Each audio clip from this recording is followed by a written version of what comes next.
Everyone, I'd like to welcome you all to today's Board of County Commissioners meeting. I'd like to call to order us today on February 14th, Valentine's Day. We have with us this morning Pastor Andy Searles from our church together. If you would please, Pastor Searles, open us in prayer, and then if you would lead us in the pledge. Let us pray. God, on this Valentine's Day, we thank you for the ability to give and to receive love. Lord, there is much to love in our county. Lord, we share a great love for what we do here. We pray for those that we love. And we acknowledge today that all the love we have in its many forms comes from you. Lord, today we remember the events of 5 years ago at a high school in Parkland, where an act of hate took so many innocent lives. Lord, we mourn with those who mourn. And we pray that as we remember those tragic events, juxtapositioned with this day of love,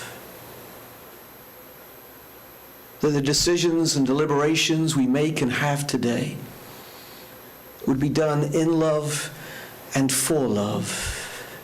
And we pray in the name of the God who is love. Amen. Amen. Pledge allegiance to the flag of the United States of America and to the republic for which it stands, one nation, under God, indivisible, with love and justice for all.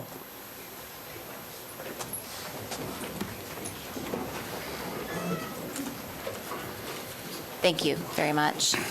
I'll also take this time to say that the Governor has asked that we call for a moment of silence at 10:17 this morning. So whatever it is that we're doing, wherever we are in the meeting, we'll just take a pause for a moment to remember the victims of the Parkland tragedy. Also, if you have any cell phones or any devices that you want to turn off the notifications or ringtones, that would be great as well. So this morning, we're going to jump right to our consent agenda. Public participation. Pursuant to Florida law, public has a right to be heard on all propositions except when the Board of County Commissioners is acting on ministerial or emergency matters or conducting a meeting exempt from Section 286.011 Florida statutes. Public comment time on propositions shall be 3 minutes for individuals and 6 minutes for group representatives. The right to be heard during quasi-judicial hearings is governed by Florida law. The public will be provided the opportunity to be heard on non-agenda matters at the end of the meeting, and that is at the end of our 1:30 meeting this afternoon. Proper decorum will be observed. In accordance with the operating policies and procedures of the Seminole County Board of County Commissioners, Section 2.175, Public Participation Before the Board, comments shall be limited to the subject being considered by the Board. All public comments shall avoid personal attacks, abusive language, and redundancy. Disrespectful, rude, irrelevant, or slanderous remarks or disruptive behavior may subject the individual to removal from the Board chambers. The chairman may curtail repetitious comments. So with that, is there anyone who would like to address the board this morning on the consent agenda? Do we have any forms? All right, and the consent agenda is items 1 through 10 for the county manager's consent, and then an additional item for the constitutional officer, item 11. Madam Chair, I move approval of 1 through 10 and 11. Second. Motion and a second. Is there any discussion, any questions on any of those items? All those in favor say aye. Aye. Any opposed? Motion passes unanimously. Is anybody timing that? That might be a record. It's a record. Awesome. Thank you. Moving to our regular agenda, item number 12, Wekiva Island Paint Out and Spring Fling Special Event Permit. Mary Robinson from our staff will be presenting this item. Or someone from our staff will be presenting this item.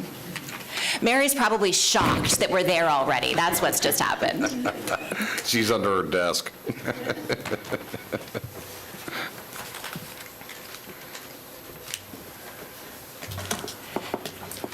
Since it looks like we might have a little pause here, would the county attorney like to go ahead and do his briefing now? Yes, thank you, Okay. Madam Chair. I have two items today. The first is the county manager's contract. I had sent a memo to the board with a copy of the contract. It was very close to the parameters that you had previously set, but it wasn't 100% within the four corners. So I'm giving it back to you for review and request that you authorize approval and also authorize the chairman to execute on behalf of the county. Move to approve. Second. Motion and a second. Any discussion, any comments? Commissioner Zembauer. I would like to take this opportunity to thank Commissioner Herr for her diligence and professionalism in not only securing this contractual agreement, but obviously with her persuasive abilities to have this individual start early. Good work. Thank you. You're welcome, you're welcome. It was a Very pleasure. excited to start early. It was great work. Thank you very much. We appreciate you. Any other comments? All right, motion and a second. All those in favor say aye. Aye. Motion passes unanimously. Yay. He's going to give us a round of Congratulations, Brian. You got a reprieve. applause. I did it for you, Brian.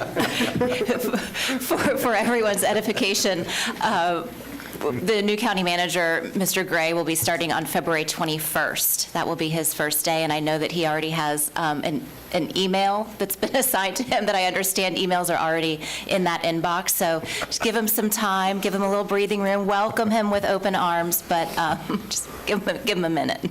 I don't know, my slogan's been "Run it by Darren," so. All right. Thank you very much for that. And I do have a second item. Okay. And it's in regards to notice.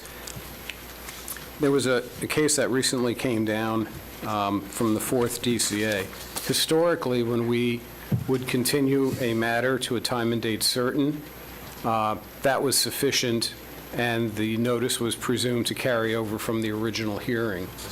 This case said, nope, that's not the way we're going to interpret it. So until this case is either appealed to the Supreme Court or the legislature does something, we are at risk if and when we continue a hearing to a time and date certain, if we don't physically and actually re-advertise it in accordance with the same priorities and formalities of the original hearing. So I just wanted to make you aware of that. That case is Testa v. Town of Jupiter Beach. And following up on that, in our administrative code, we do allow 2 continuances of by the applicant or the parties involved in the particular hearing. And historically, it would just be continued to a time and date certain. It would not be re-advertised. It will have to be re-advertised, so please be mindful if we're going to be granting continuances in the future, it'll have to be pushed out far enough to allow the actual advertising to occur and also to be prepared and given to the newspaper, because there is lead time on that as well. And then also, there is cost involved with the re-advertising, so does the board have any direction for staff to look at and prepare and bring back something to the board for consideration on the re-advertisement, whether you want to assign those costs to the person that has requested the continuance? Yes.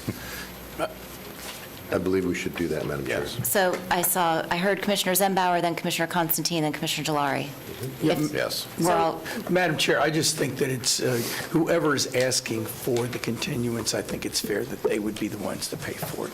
And if you need an ordinance, I would just suggest, I would be supportive of you bringing that back, that type of, It would be by resolution, sir. by resolution. any other comments? Do you want to go ahead and take that up now? I mean, I trust think- our attorneys can draft the appropriate language. I think not you- difficult. I will draft the appropriate language and bring it back to you with for consideration at your next meeting. Great. Great, thank you, appreciate Madam Chair, I that. have a question for Mr. Chipak, if I may. Please. So, Mr. Chipak, I think it's great news that Darren Gray is starting February 21st. Correct. Do we need a motion to reappoint Mr. Applegate as a county attorney? Because right now, you're the acting county attorney. Something needs to happen to, unfortunately, on the 21st, put that back into play when Mr. Applegate's the county attorney.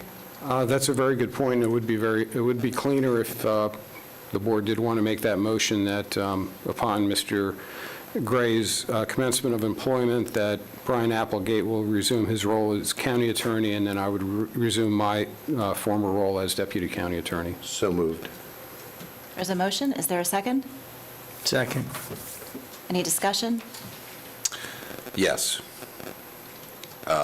First, I want to thank Mr. Applegate and Mr. Chiplock for switching those roles in a time of need, and both have done fantastic work. I'll be supportive of this, but I think it's important that we understand that, Mr. Gray, when he does arrive, he's going to be drinking from a fire hose, and he's got a lot of stuff to get done. And I know and hope and just want to make sure that everybody will work together in the county attorney's office making that move, but also to assist Mr. Gray as he gets his feet wet and dealing with Mr. Applegate. I don't want to overwhelm Mr. Applegate. He's going to have his plate full trying to assist Mr. Gray and get him up to speed, as well as take the county attorney's position. So if Brian's okay with that, I'm okay with it. Any other clarifications or questions about that? Absolutely. I've already talked to Darren at length, and I plan to assist him and stay on and help him in any way possible. So look forward to working with him. Can't wait for him to get here. So. All right. And Madam Chair, if I may, I want to thank Mr. Chiplock for allowing us to put him in as interim county attorney. You've done a phenomenal job, Paul. Thank you very much. It's been an honor. Thank you for your leadership and your knowledge, and I think you have served the county well. Thank you. For sure. There's a motion and a second. All those in favor say aye. Aye. Any opposed? Motion passes unanimously. Thank you for bringing that up, Commissioner Delory. All right. Back to Wekiva Island. This is item number 12. Good morning. For the record, Rebecca Hammock, Development Services Director. Mary should be joining us any moment now, but I'll go ahead and get us started. Thank you for waiting on us. This is a special event request for Wekiva Island.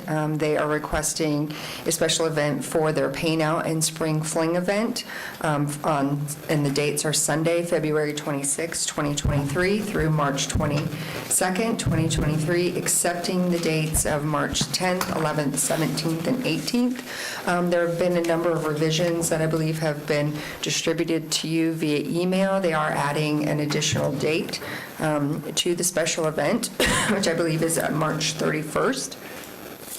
And I can actually pass it over to Mary so she can give the full presentation. Good morning, Mary Robinson with Planning and Development. Apologies for being tardy. It's probably our apologies for being much more Really efficient. Timely. I'm a little out of breath. The elevator's out again. So anyway, this morning my presentation is going to be based on the addendums that I emailed to the commission yesterday with the changes in the schedule for the special event. So item 12 on your agenda is a request for a special event permit for the Wekiva Island Paint Out and Spring Fling 2022 located at 1014 Miami Springs Drive. The Wekiva Island Paint Out Spring Fling will include a variety of art-related events scheduled during the special event and is shown on attachment 1. The applicant has requested the event be scheduled for 18 days and some extended hours.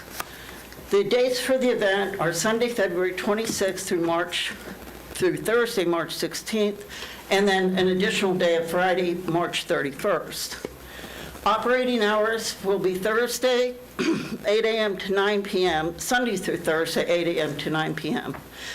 The applicant additionally was requesting some other days be open till 10 p.m., and they have withdrawn that request. Friday and Saturdays, as usual, are 8 a.m. to 11 p.m. The Friday and Saturday hours do conform to the Wekiva Island Development Order, but the other days do not, as they are requesting to stay open until 9 p.m. And the development order requires a 7 p.m. closing time on weekdays during this time of year. Performances at the event will be live bands playing indoors and outdoors, and various artists painting outside around the island.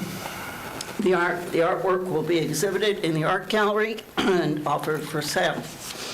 Amplified sound is planned for the art auction on March 1st under the solar array. On March 4th, a quick draw will be held in the afternoon, and beginning at 6 p.m., there will be a gala for the artists, along with a live band performing on the back deck of the classroom building. On March 31st, an amplified sound event called Springs and Strings is planned. The applicant has reduced the request for 450 guests at any given time to 395 guests for the paint out event. The 395 guests is a consistent number with the development order. The special event permit in your agenda includes findings and conditions of approval. Staff is recommending that the Board of County Commissioners approve the special event permit recommended by staff for the Wekiva Island Paint Out and Spring Fling. I am available to answer questions, and the applicant, Mary Sue Weinog, is present to answer any questions. Ms. Weinog, do you have a presentation you would like to make, or are you just available if we have questions? I'm available for questions. All right, thank you very much. Are there any members of the public here who would like to address the board on this item? We do have a speaker form, Chairman. Jeff Stamer. All right, Mr. Stamer, if you would please come forward.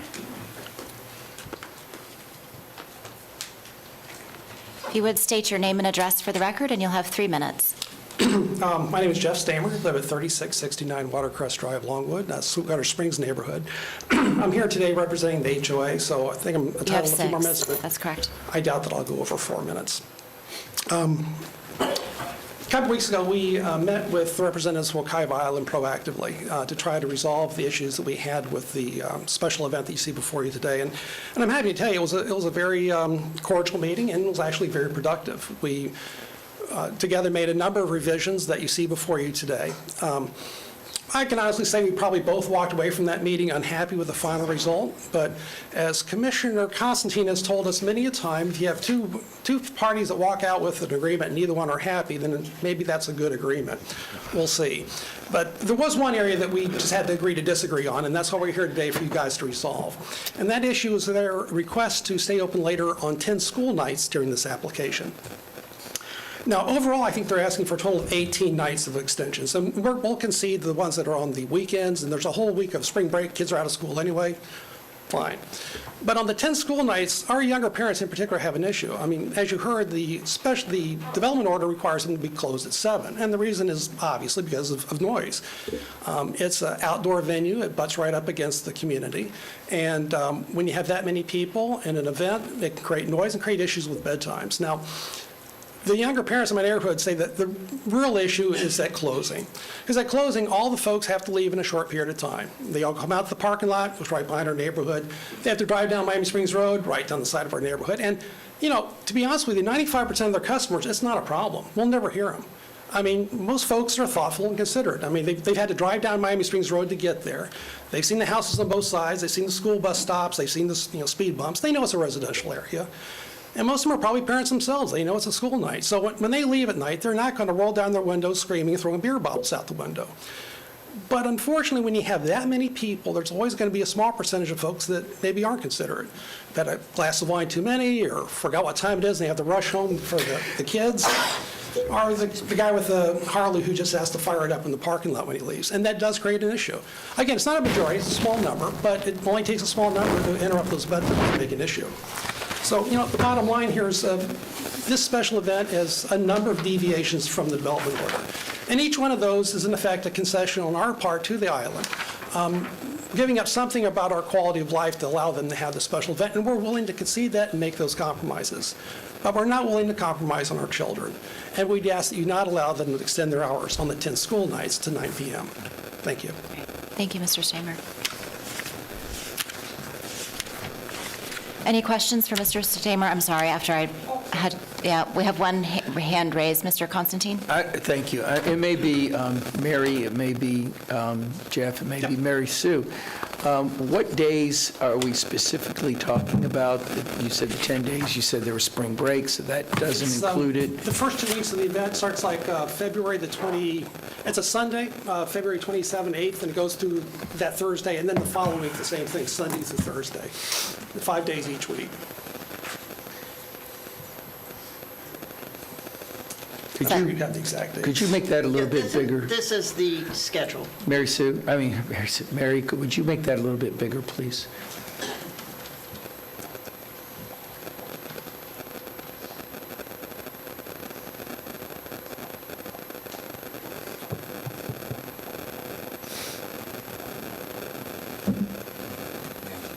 If you can't see it, I can read from it.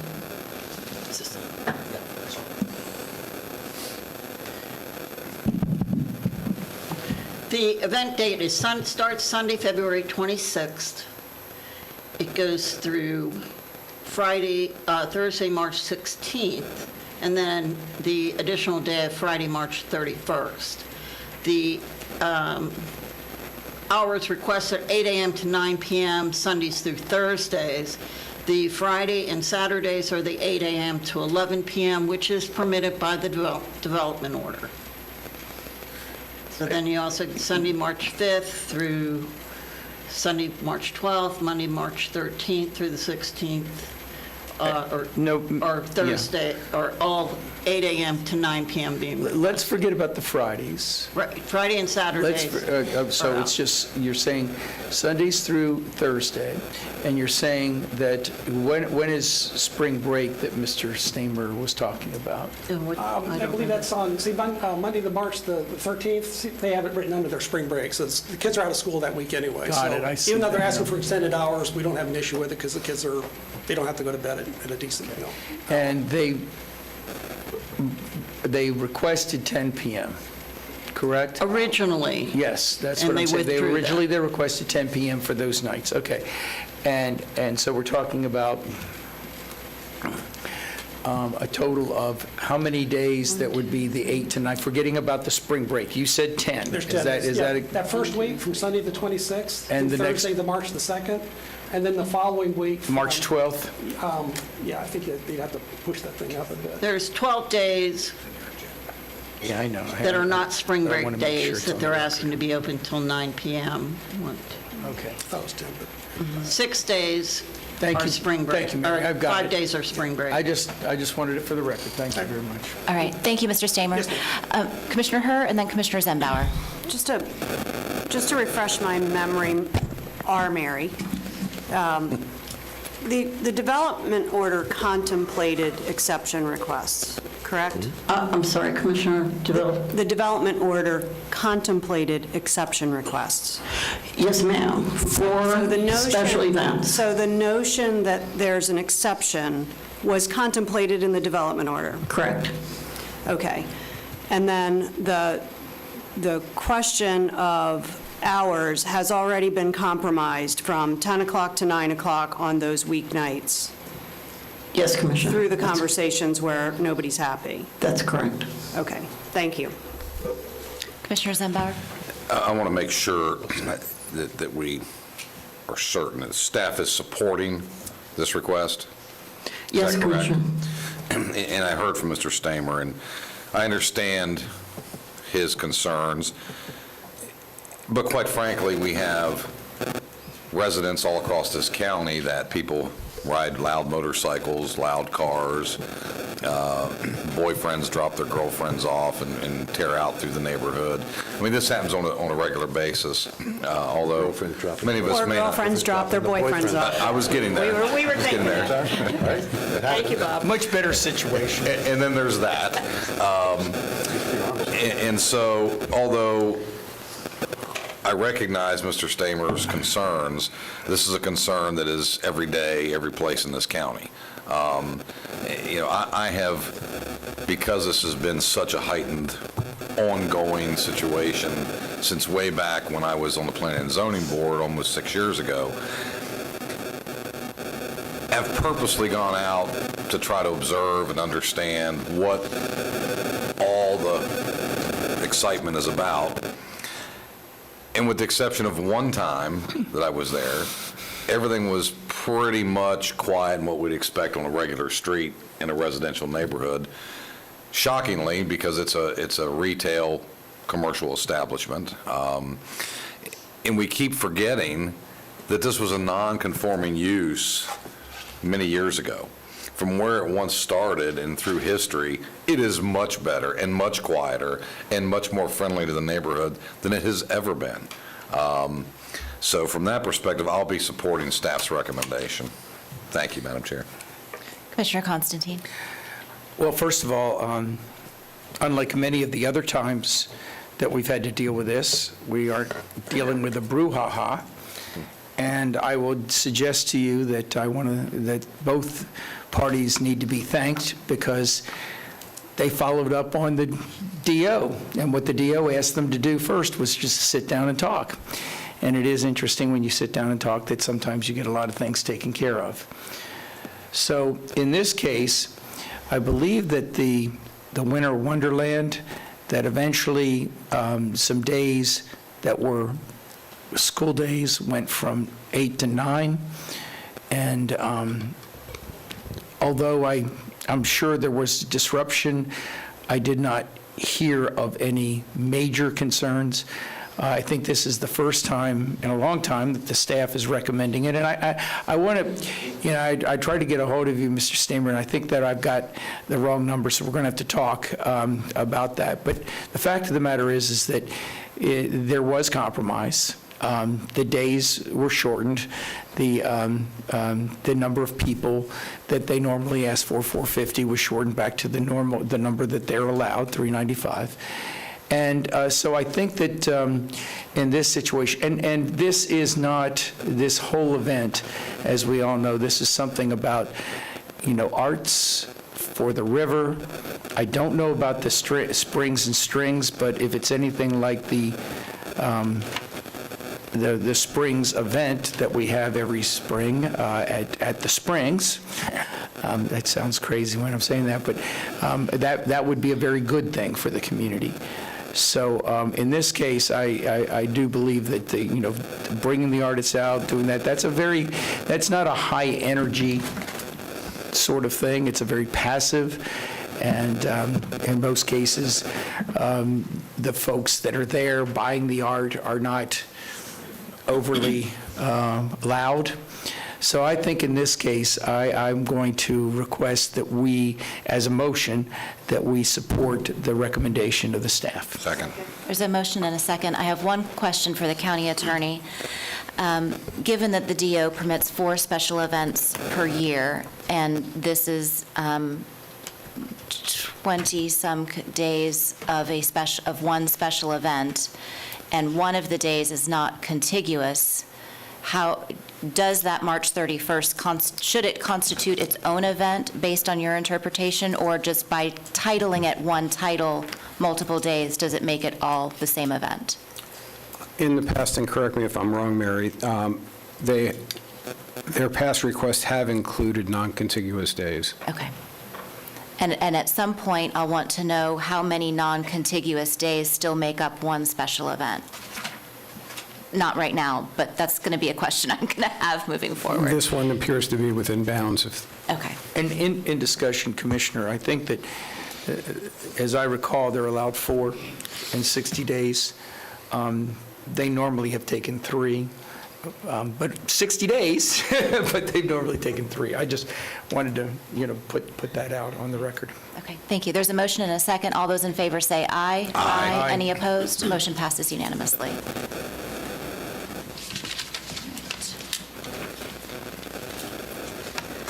All right, moving on to 2 work sessions. We're trying something different to accommodate lots of schedules and lots of activity over the course of this next year. We have modified the agendas for the first Tuesday, the first meeting Tuesday of the month, the second Tuesday of the month, to dispense with the resolutions and the proclamations and all of those things that are very important but do take up a fair amount of time. And instead of those, we have added work sessions that the board has requested. So you're going to see a little bit of a modification of the way that we're doing things. We're trying this. This is the first time we're doing it, so we're going to hope that it works well. When we invite consultants to come and be a part of these work sessions, we know their time is very valuable, and so we want to make sure that we don't put you in a place where you're being put off until the end of the day and what was supposed to be a 10 o'clock presentation becomes a 4 o'clock presentation. So we're trying to be a little more thoughtful about that. So our first, and in addition to, and because of that, and we want to give as much time as we can for these work sessions, I have asked that we have lunch for our team members and for this board who have to be here for the work session and for our 1:30 public hearing items. Because what I have found has happened is we wind up working our team all the way through lunch, and then we reconvene at 1:30, and we have many team members who never had the opportunity to choke back a sandwich or a power bar. So we're going to make sure that there's food available for those folks who have to be here for the meeting. And we're trying that for the first time today as well. So there's a public sandwich ring, nothing but the best, boar's head sandwich ring, in the conference room back by the IT training room for those staff members who need to stay, and for our team as well. All right? Not that we want to go over. Let me say, this is out of an abundance of caution, in case we go over, that is there for all of us. So now, moving on to our first work session, which is item number 13, the Lake Monroe Basin Study. And we'll invite whoever the team is that's a part of that presentation to come on forward. And you're welcome, if you would like to use this presentation table, if that's helpful for you, to spread out, or you can use the podium, whatever works for you.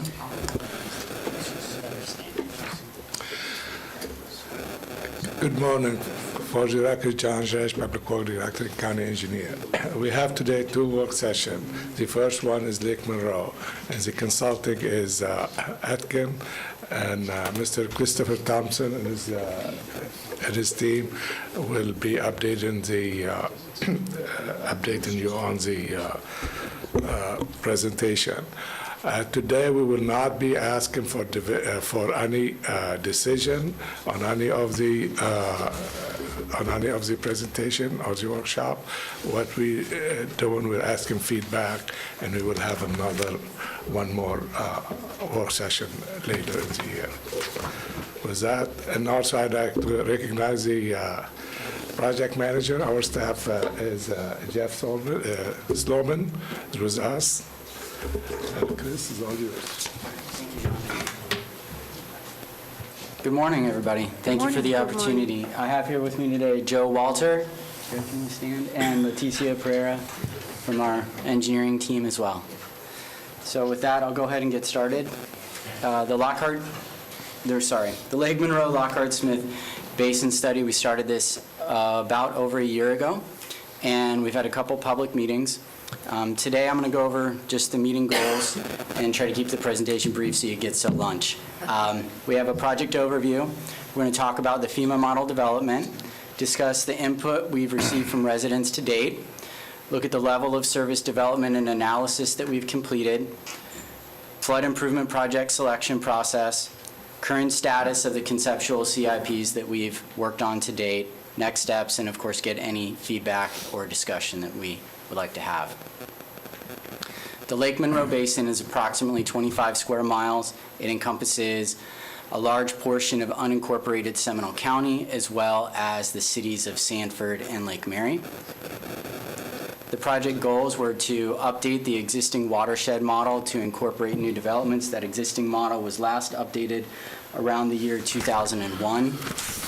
Public meetings, conduct public meetings to involve stakeholders, identify and assess any flooding problems, develop conceptual improvements to reduce that flooding, and then delineate the 100-year floodplains to update the FEMA maps. Currently, we are updating those FEMA maps and working on project development. We've completed the watershed evaluation and the model development itself. We're holding this meeting moving forward. We'll work on the final draft of that report, have some additional public meetings, BCC meeting if desired, move to the final report, and then, if so deemed by the county, the floodplains would be submitted to FEMA for adoption. Looking at that model development, the current flood insurance study was dated from 2007. Again, the maps are based from 2007, but the study that was used to complete them was from 2001. So there's even an additional 6 years on that. The maps were developed using a 100-year, 4-day, or 96-hour storm event of approximately 15 inches of rain. The effective flood map shown here in the exhibit is approximately 7 square miles of floodplain. A lot of that, about 50% of it, is associated with flooding effects from Lake Monroe and the St. Johns River, which you recently experienced. Our preliminary floodplain maps have a 33% increase in flood area. So we go from 7 square miles to 9 square miles of floodplain. And much of this is due to changes in development that's happened over the last 20 years, changes in the accuracy of the model that was developed as well. On the next couple slides, we'll look at some pre or existing floodplain maps and post-preliminary floodplain maps side by side. So you can see the differences in the level of detail as well as the increase in floodplain that's occurred.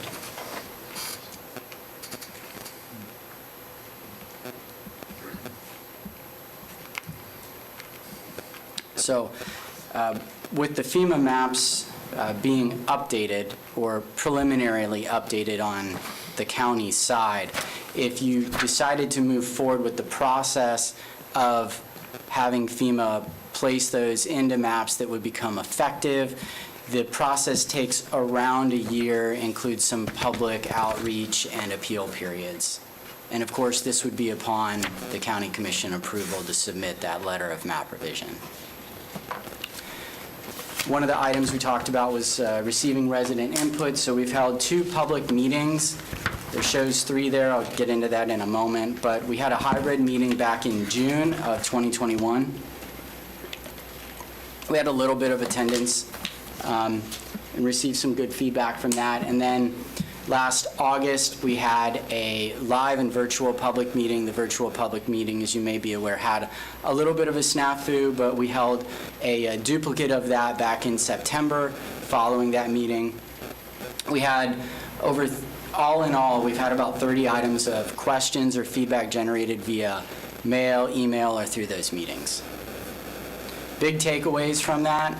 Does the model include recent construction? Like, does it include Wekiva Parkway? Does it include this subdivision that's being built down the street from me, right? New developments, one of the concerns we heard from Lake Forest and areas north of Orange Boulevard and west of I-4 there, the Michigan Avenue area, are new developments causing our area to flood, right? And then how will these FEMA updates affect me? Looking at the level of service model development. Now, as I mentioned, we have a FEMA model. That was in our original scope of work, was to update the floodplains. But then when we got this resident feedback, we realized, hey, we need to make another model that includes all of these developments.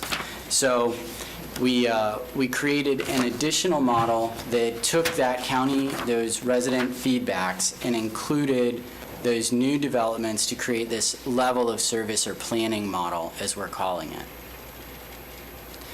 And that planning model included 35 additional projects totaling around 86 acres.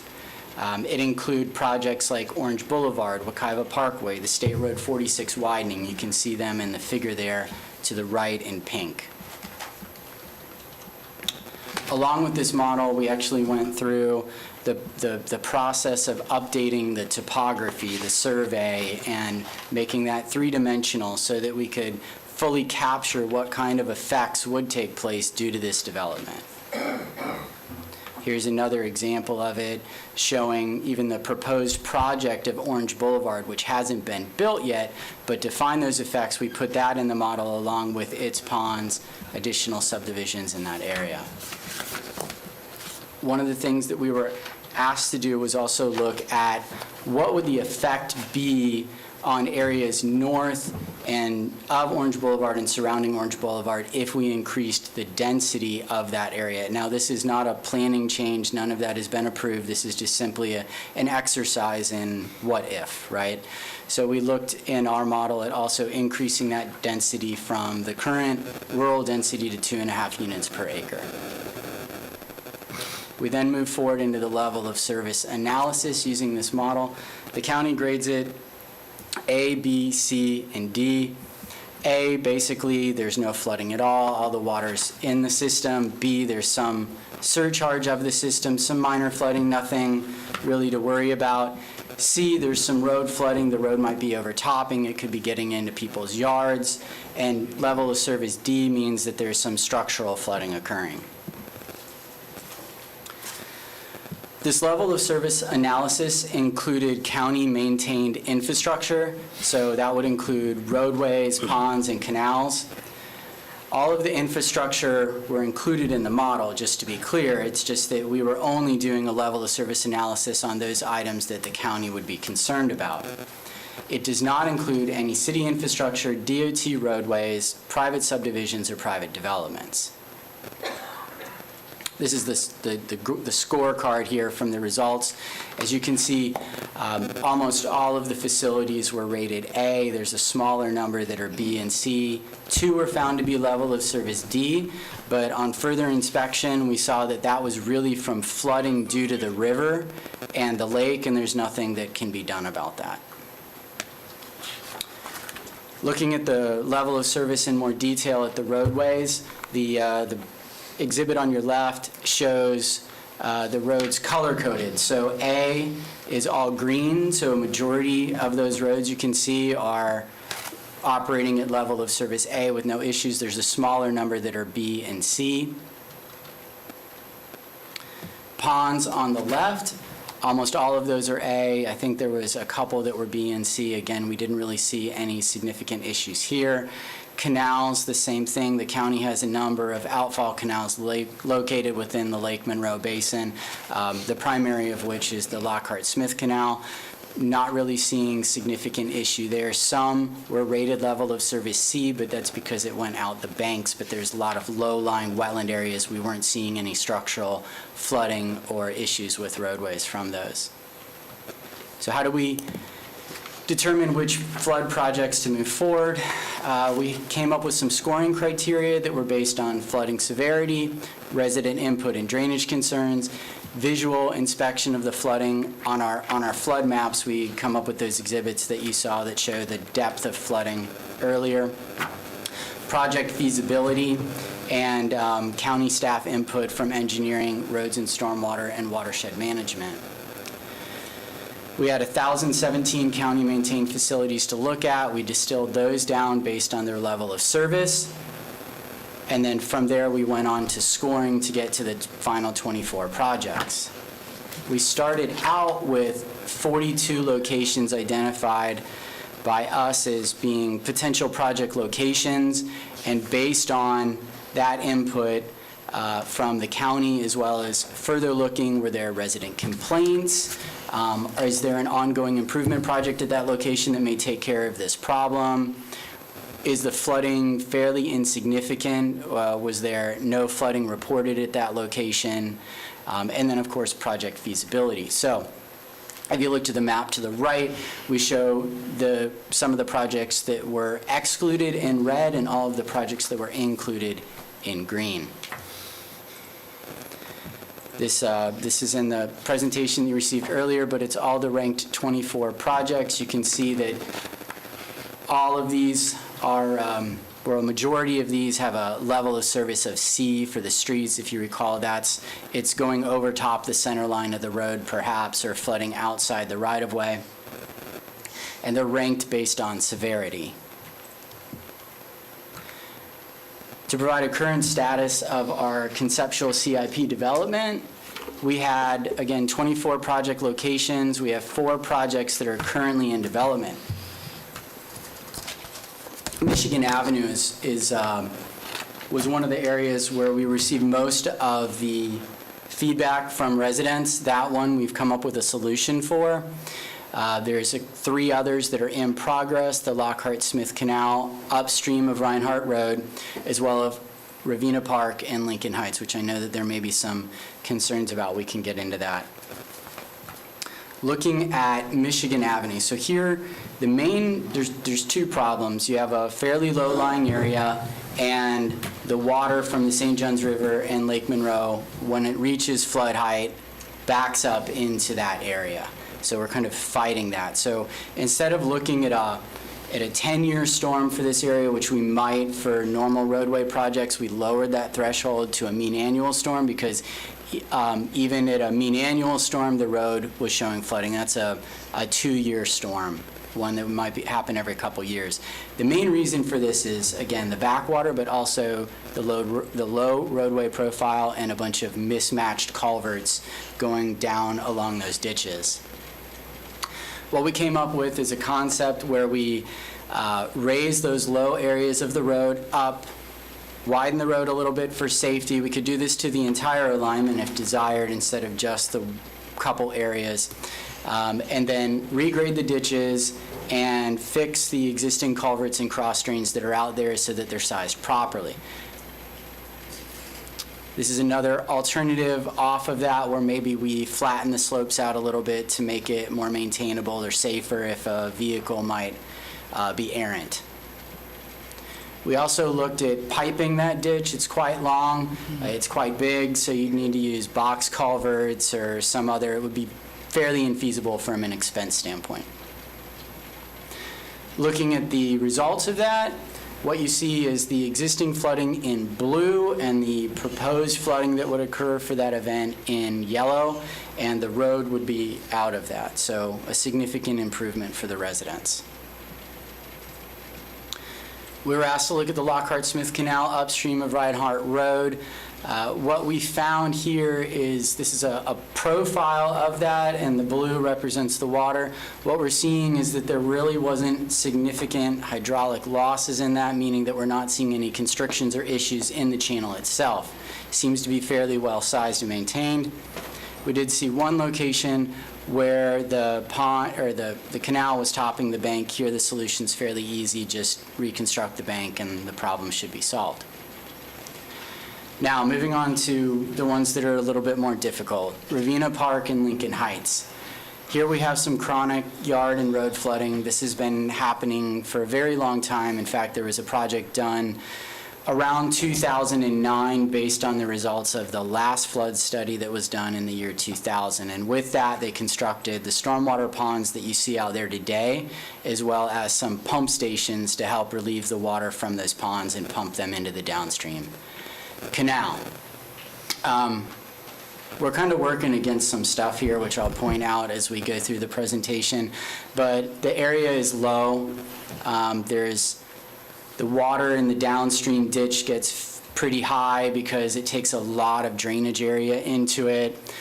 There's also, in the case of Ravenna Park, a large wetland area that's not, you don't see it here, but it's to the south, and when it floods, that stages up and then it drains through Ravenna Park into their pond.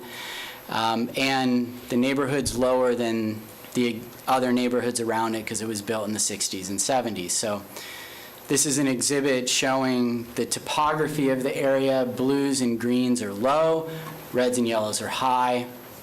What you can make out of this, though, is that light blue line is where the water floods for the 10-year storm.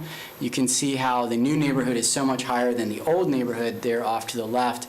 But the houses, in my crudely made figure here, they're higher than the flooding, and we haven't seen or received any feedback that there's been any structural flooding in the area. So while it's not the best to drive through a flooded road, at least the structures aren't flooding, their homes aren't getting water into them. The same problem is occurring in Lincoln Heights, just to a different degree with the roads flooding. This neighborhood as well had a pond constructed sometime after 2009, again with pumps. It's low as well, with the homes being higher there, seen in red and yellow. So we tried a number of different things in this area to see if we could get it to a place where we had some improvement. We tried looking at maybe putting a dike around the neighborhood. In the case of Rapina Park, that was problematic because of the wetland from the south, and we'd be flooding people further to the south, so that's not really tenable.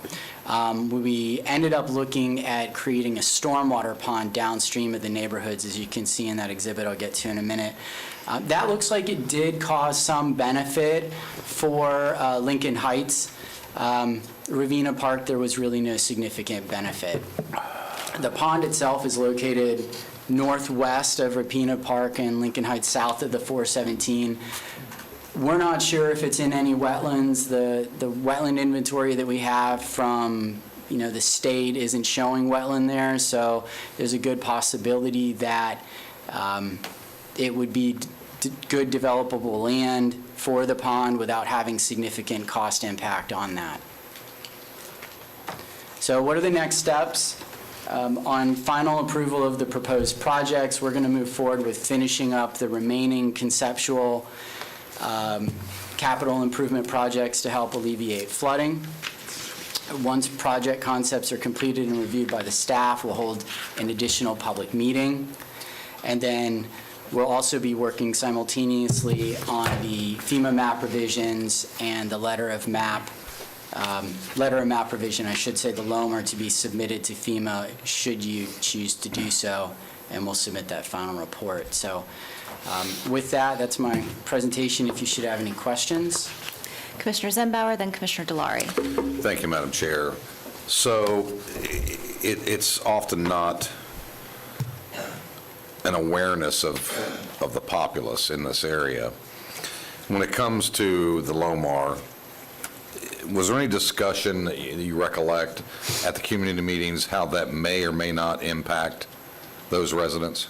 Yes, at the first public meeting, somebody did ask, there were a couple residents that did ask questions on how that might affect them, particularly because they may have already completed an elevation certificate or letter of map amendment to pull themselves out of the existing floodplain that was currently shown there. We advise them that that process may need to occur again. We also let them know that the floodplains that we had shown them were still in the preliminary stage and were not final, and that it would be up to the county to adopt them. And along those same lines, there's been a lot of discussion about FEMA maps and floodplains and so forth in hearings that we've had here. In your course of expertise, can you, just for the record, give us an idea? We often hear, well, the FEMA maps aren't accurate. The FEMA maps don't match what I'm seeing. And the fact that the FEMA maps are not always down to the street level or a specific geographic parcel of property. Can you speak a little bit on how that process works? Well, sure. If you may, let me back this up a couple. And how, in fact, they're actually updated. Sure.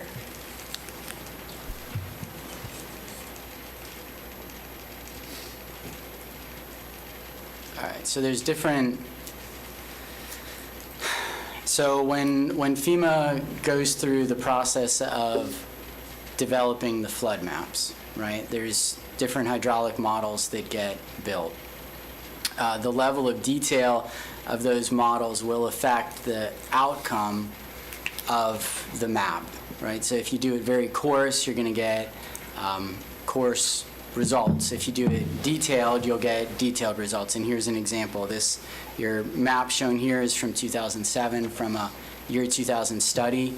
The basins were larger. The areas that were defined to define that flooding were larger. The topography that was used for the land survey was coarser. When you bring that forward to current date and you refine it to a much more detailed level, you get more detailed floodplains, okay? Another thing to think about in floodplain development is what storm you're looking at. FEMA often uses you'll hear 100-year storm, 100-year storm, right? So there's different 100-year storms of different durations, okay? Oftentimes, FEMA will use the 100-year 24-hour storm. For the Lake Monroe watershed encompassing this area, it's the 100-year 96-hour storm, which is much more rainfall over a longer duration than the 100-year 24-hour storm. So you'll see more flooding resulting from that than you would for the 24-hour storm, or you might see more flooding, it depends, okay? Was there, I'm sorry. So yeah, I mean, I think that pretty much answers Okay. what I'm looking for. I think the big smoking gun here is in light of Hurricane Ian and what we just went through this past Yeah. year. You know, we hear a lot of residents saying, it's never been this way, I've lived here for 40 years, et cetera, et cetera. And we see that, and some of that may be legitimate concerns, but yet, if we go pull up aerial photos from back in the 40s, 50s, we actually see something similar to what recently happened. And so the question becomes is how are planners and counties supposed to accommodate for those cyclical things that occur in nature? And your answer would be? Well, you have to plan for risk, right? So that's what the whole purpose of updating this study is to figure out where the risks may lie and try to plan to accommodate those risks, either by, changing your land development or building code or improving your drainage infrastructure to accommodate those larger storm events. Thank you. That's all I have. Commissioner Delary and then Commissioner Constantine. Thank you, Madam Chair. First off, there's two different companies, two different reports. If possible, I know the reports are different because they're two different basins, but the format should be the same.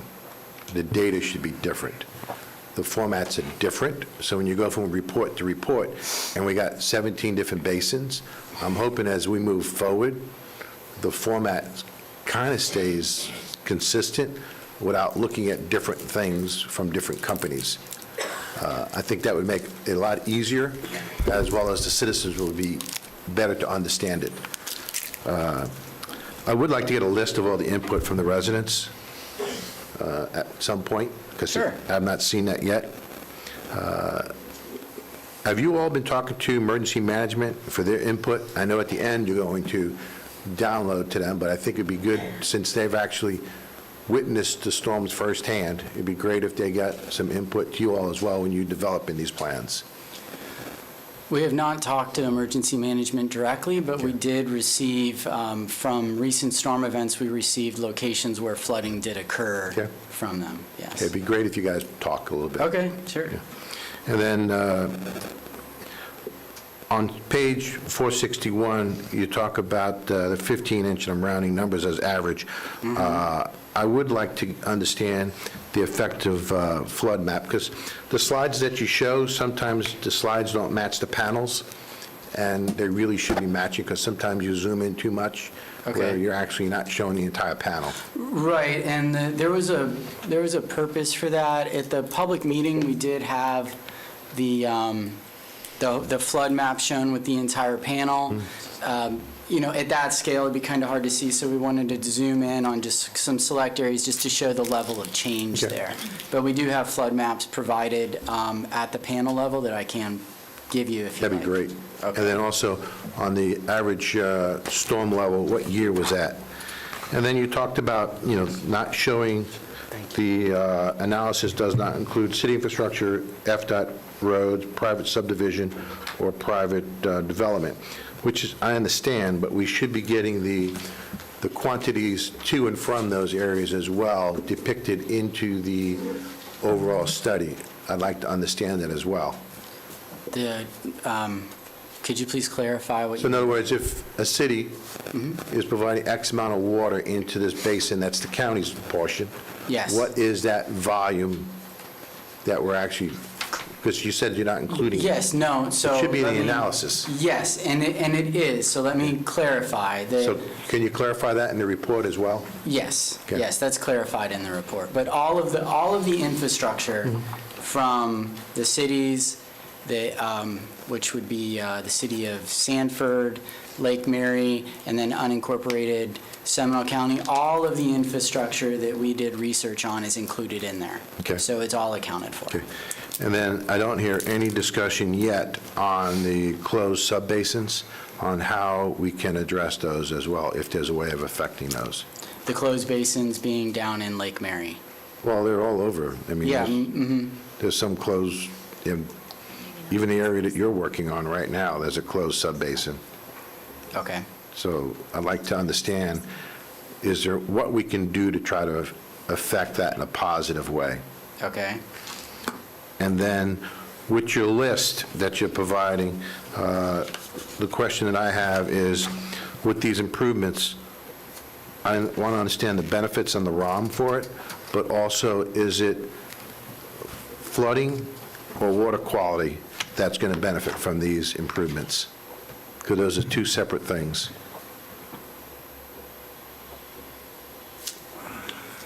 So we're primarily focused looking at flooding reduction. Okay. But our scope also includes for us to look at water quality. That's why I'm asking, these potential improvements. Yes, and These that'll be improvements- included in the report. Yeah, so these improvements, as you listed in the improvement project selection? Yes. Is it addressing flooding or water quality? Flooding primarily. Okay, then can we say that somewhere in the title of this? Yes. And then what's the benefit and the ROM associated with that? And then also with your improvements that you're projecting or suggesting, does any of it include green stormwater infrastructure? And how would that be affected? The projects could include green stormwater I infrastructure. understand that. Yeah. But we haven't heard anything yet about that. Okay. All right.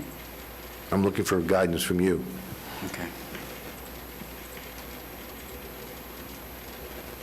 And then I'd like to get a copy of the complete report as it's stated today, so I can start reading it.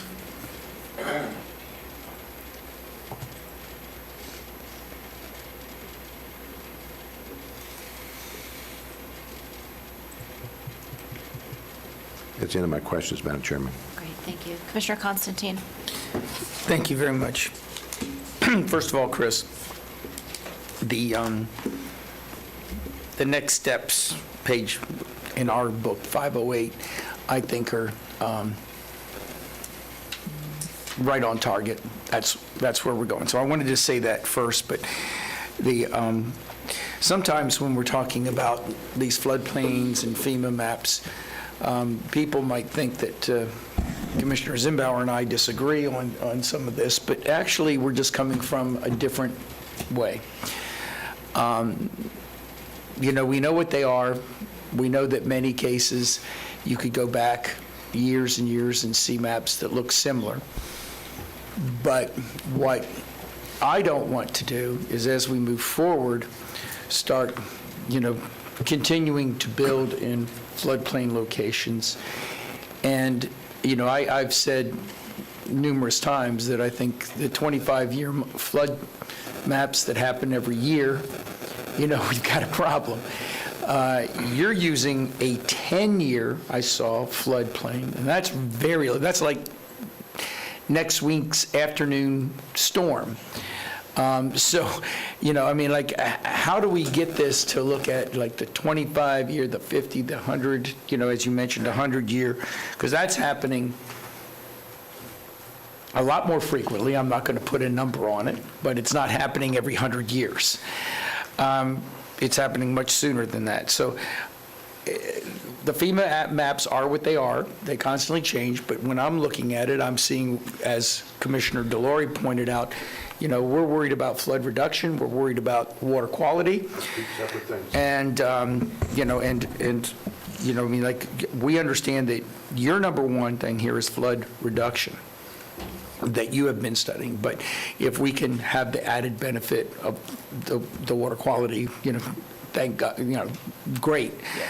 But when it comes to flooding, I want us to make sure that as we're doing more construction, as we're taking away more open space per se, that we are actually finding ways to reduce flooding that we're finding, that we're looking at in locations that are 25-year maps that are, I don't want to do the same thing over again, make the same mistakes over again. We all know what the definition of that is. And so I'm looking at it from a standpoint of what's the practical application looking into the future.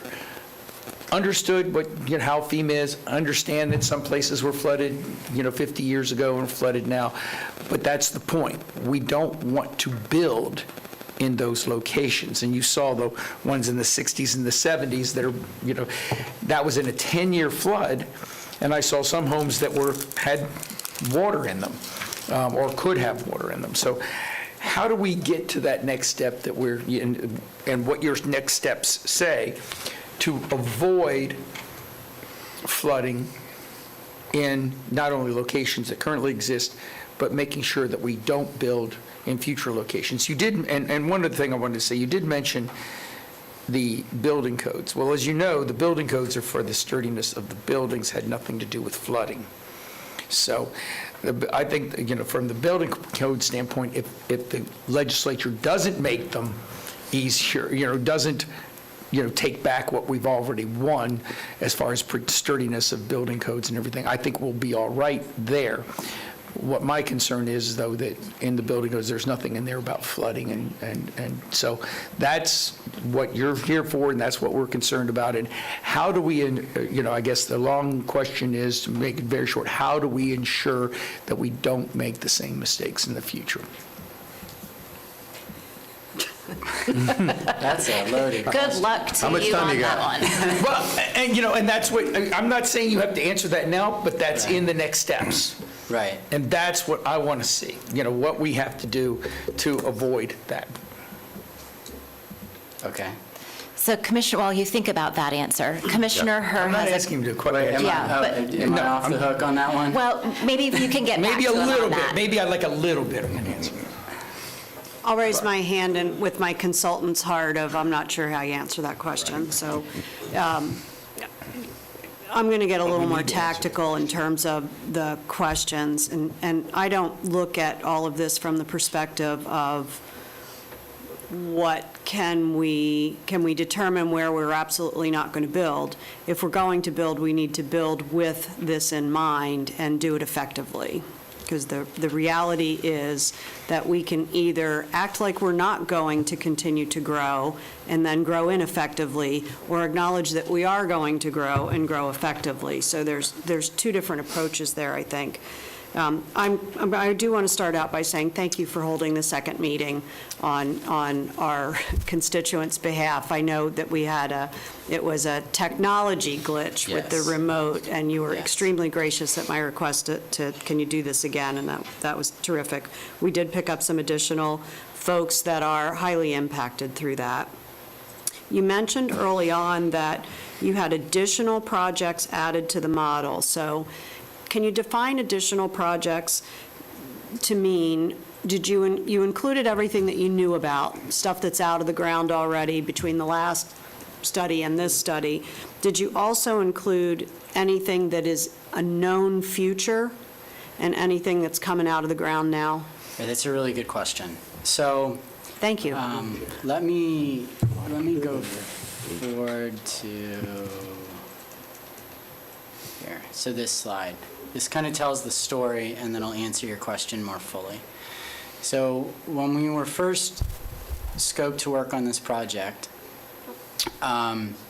we got really lucky in that the USGS and Florida Department of Emergency Management had recently collected aerial topography data, LiDAR data for the state. They were in progress of doing that. And the data that we had before was dated like 2004, 2009. It wasn't as refined. This is like a huge step in technology. So using that data, we, with FEMA in mind for submitting that letter of map revision, the topography that you're using needs to be certified, right? So we can't have future stuff in it. It can only be what's there in that topography at the date that it was collected, right?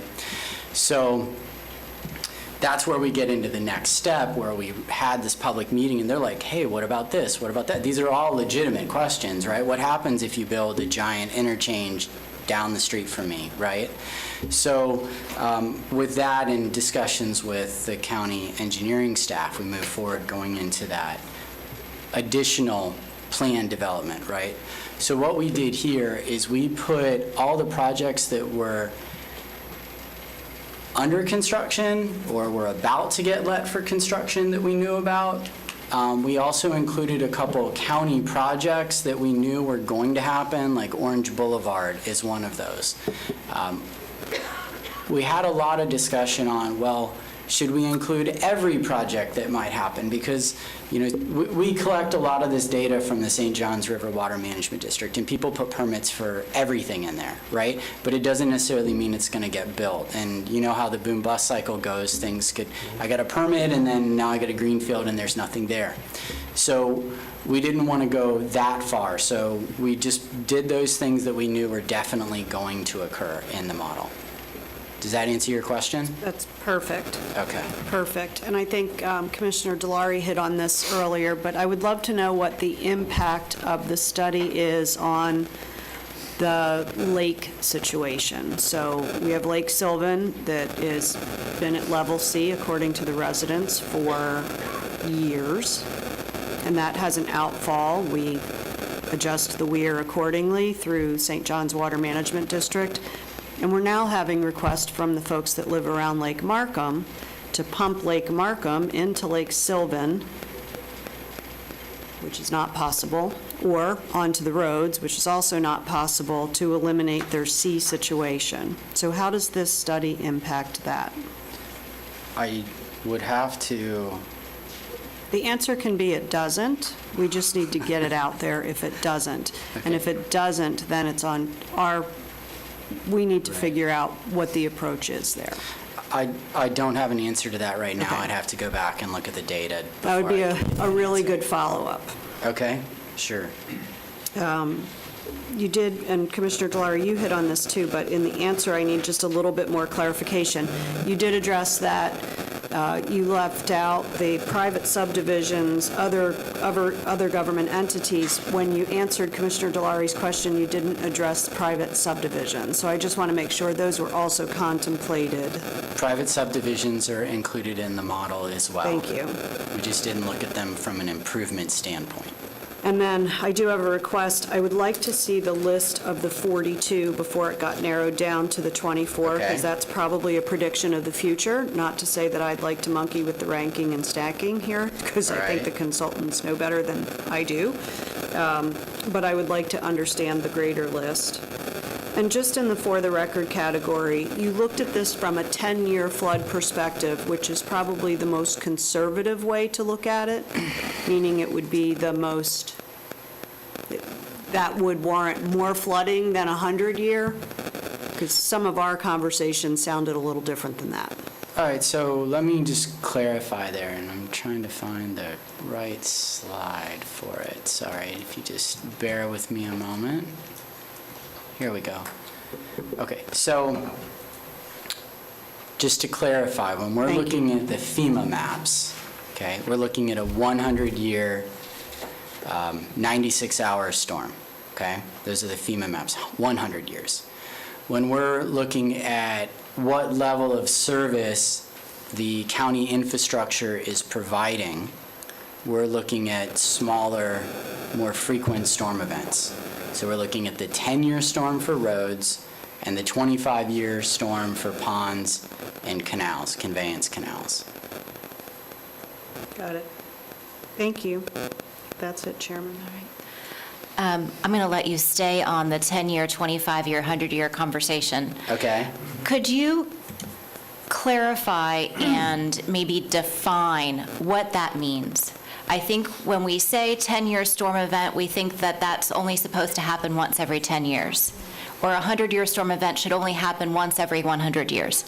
Can you clarify what those terms mean? Define those for us. Is that possible? Sure. Because they are getting used in this discussion, and I think each of us has a different definition of what that term means. Okay. So, Joe, you want to help me with this one? Because you're good at explaining this. Joe was thinking he was off the hook. Oh, we're almost done, the slides are done. All good. No, again, there's a couple things that happen. There's rainfall that we know that comes down, and the rainfall, and there's these maps that show, statistically over a long period of time, this is what's going to happen over a duration. So the duration and depth are connected.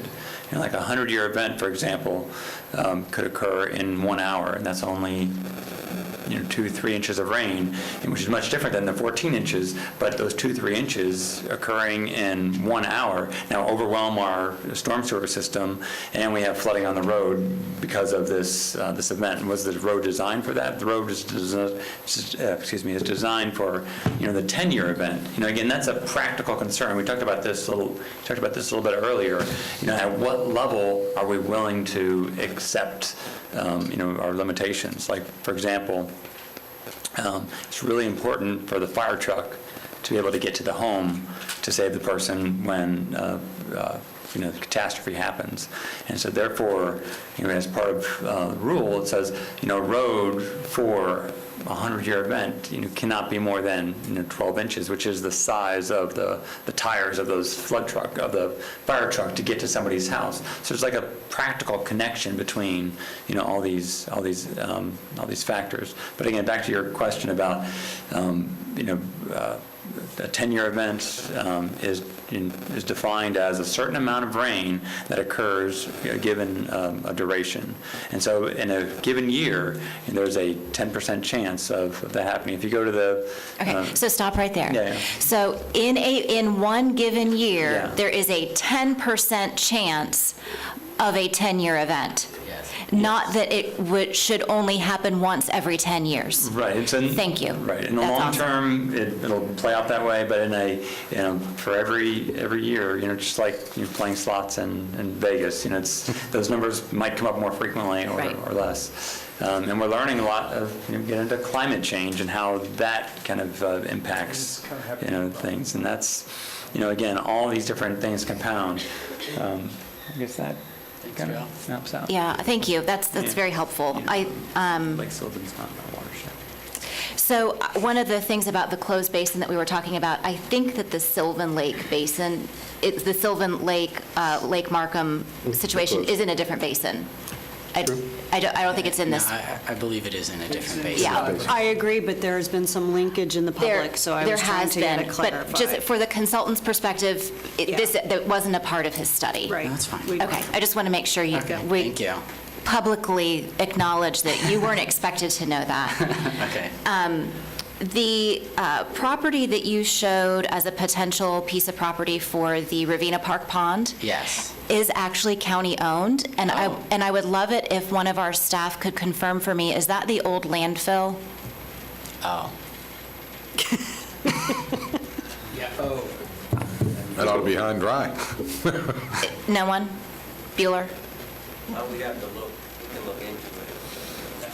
Yeah, that would be great. That's, Okay. yeah, we've had quite a few people, I think, interested in that property for a variety of things, and then they find out what its prior purpose was, and Yeah. suddenly they're not interested anymore. Well. But don't, double-check me on that one, for sure. Will do. The situation with Lincoln Heights, I know you mentioned that none of the homes in Ravenna Park had actually had flooding at their finished floor level, but I know... That we predicted, that we know about. Nobody's reported it to us, just to Okay. clarify. So Lincoln Heights, I know that there were homes that water was coming up in the homes prior to this Ian. Like I'm not even talking Ian, I'm talking Yeah. Tropical Storm Faye, like other. Okay. So that to me is a high priority. Obviously, as you know, water coming up in anyone's home should be a priority. I just want to make sure that you are aware that that has happened historically and continues to happen. Okay. Some people say that it became more of an issue with the 417 bifurcating that area, and whatever might have been there. So I don't know if that impacts anything or not.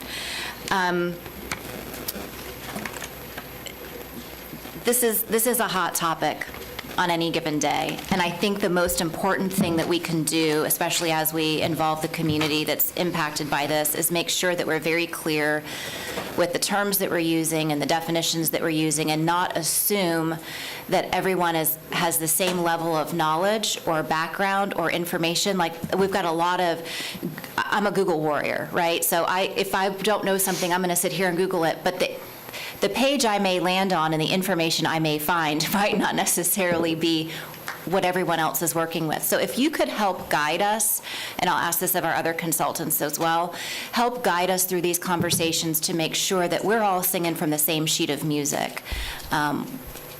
Community members, board members, because I think that will help us get to a better result at the end of the day. Everyone will be able to say, yes, we accomplished what we set out to accomplish if we all start out with the same language that we're using. So I give you permission to correct anything that may be stated that will actually this is how this works.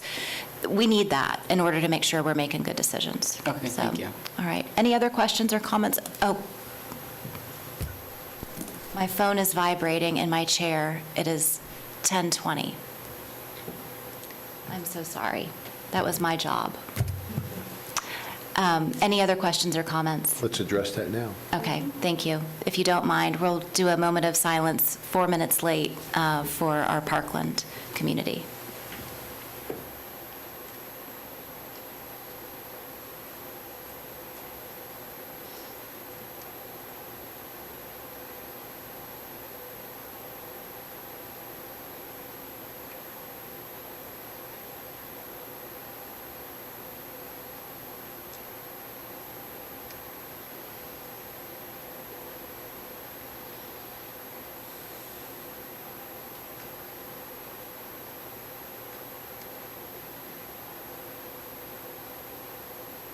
Thank you.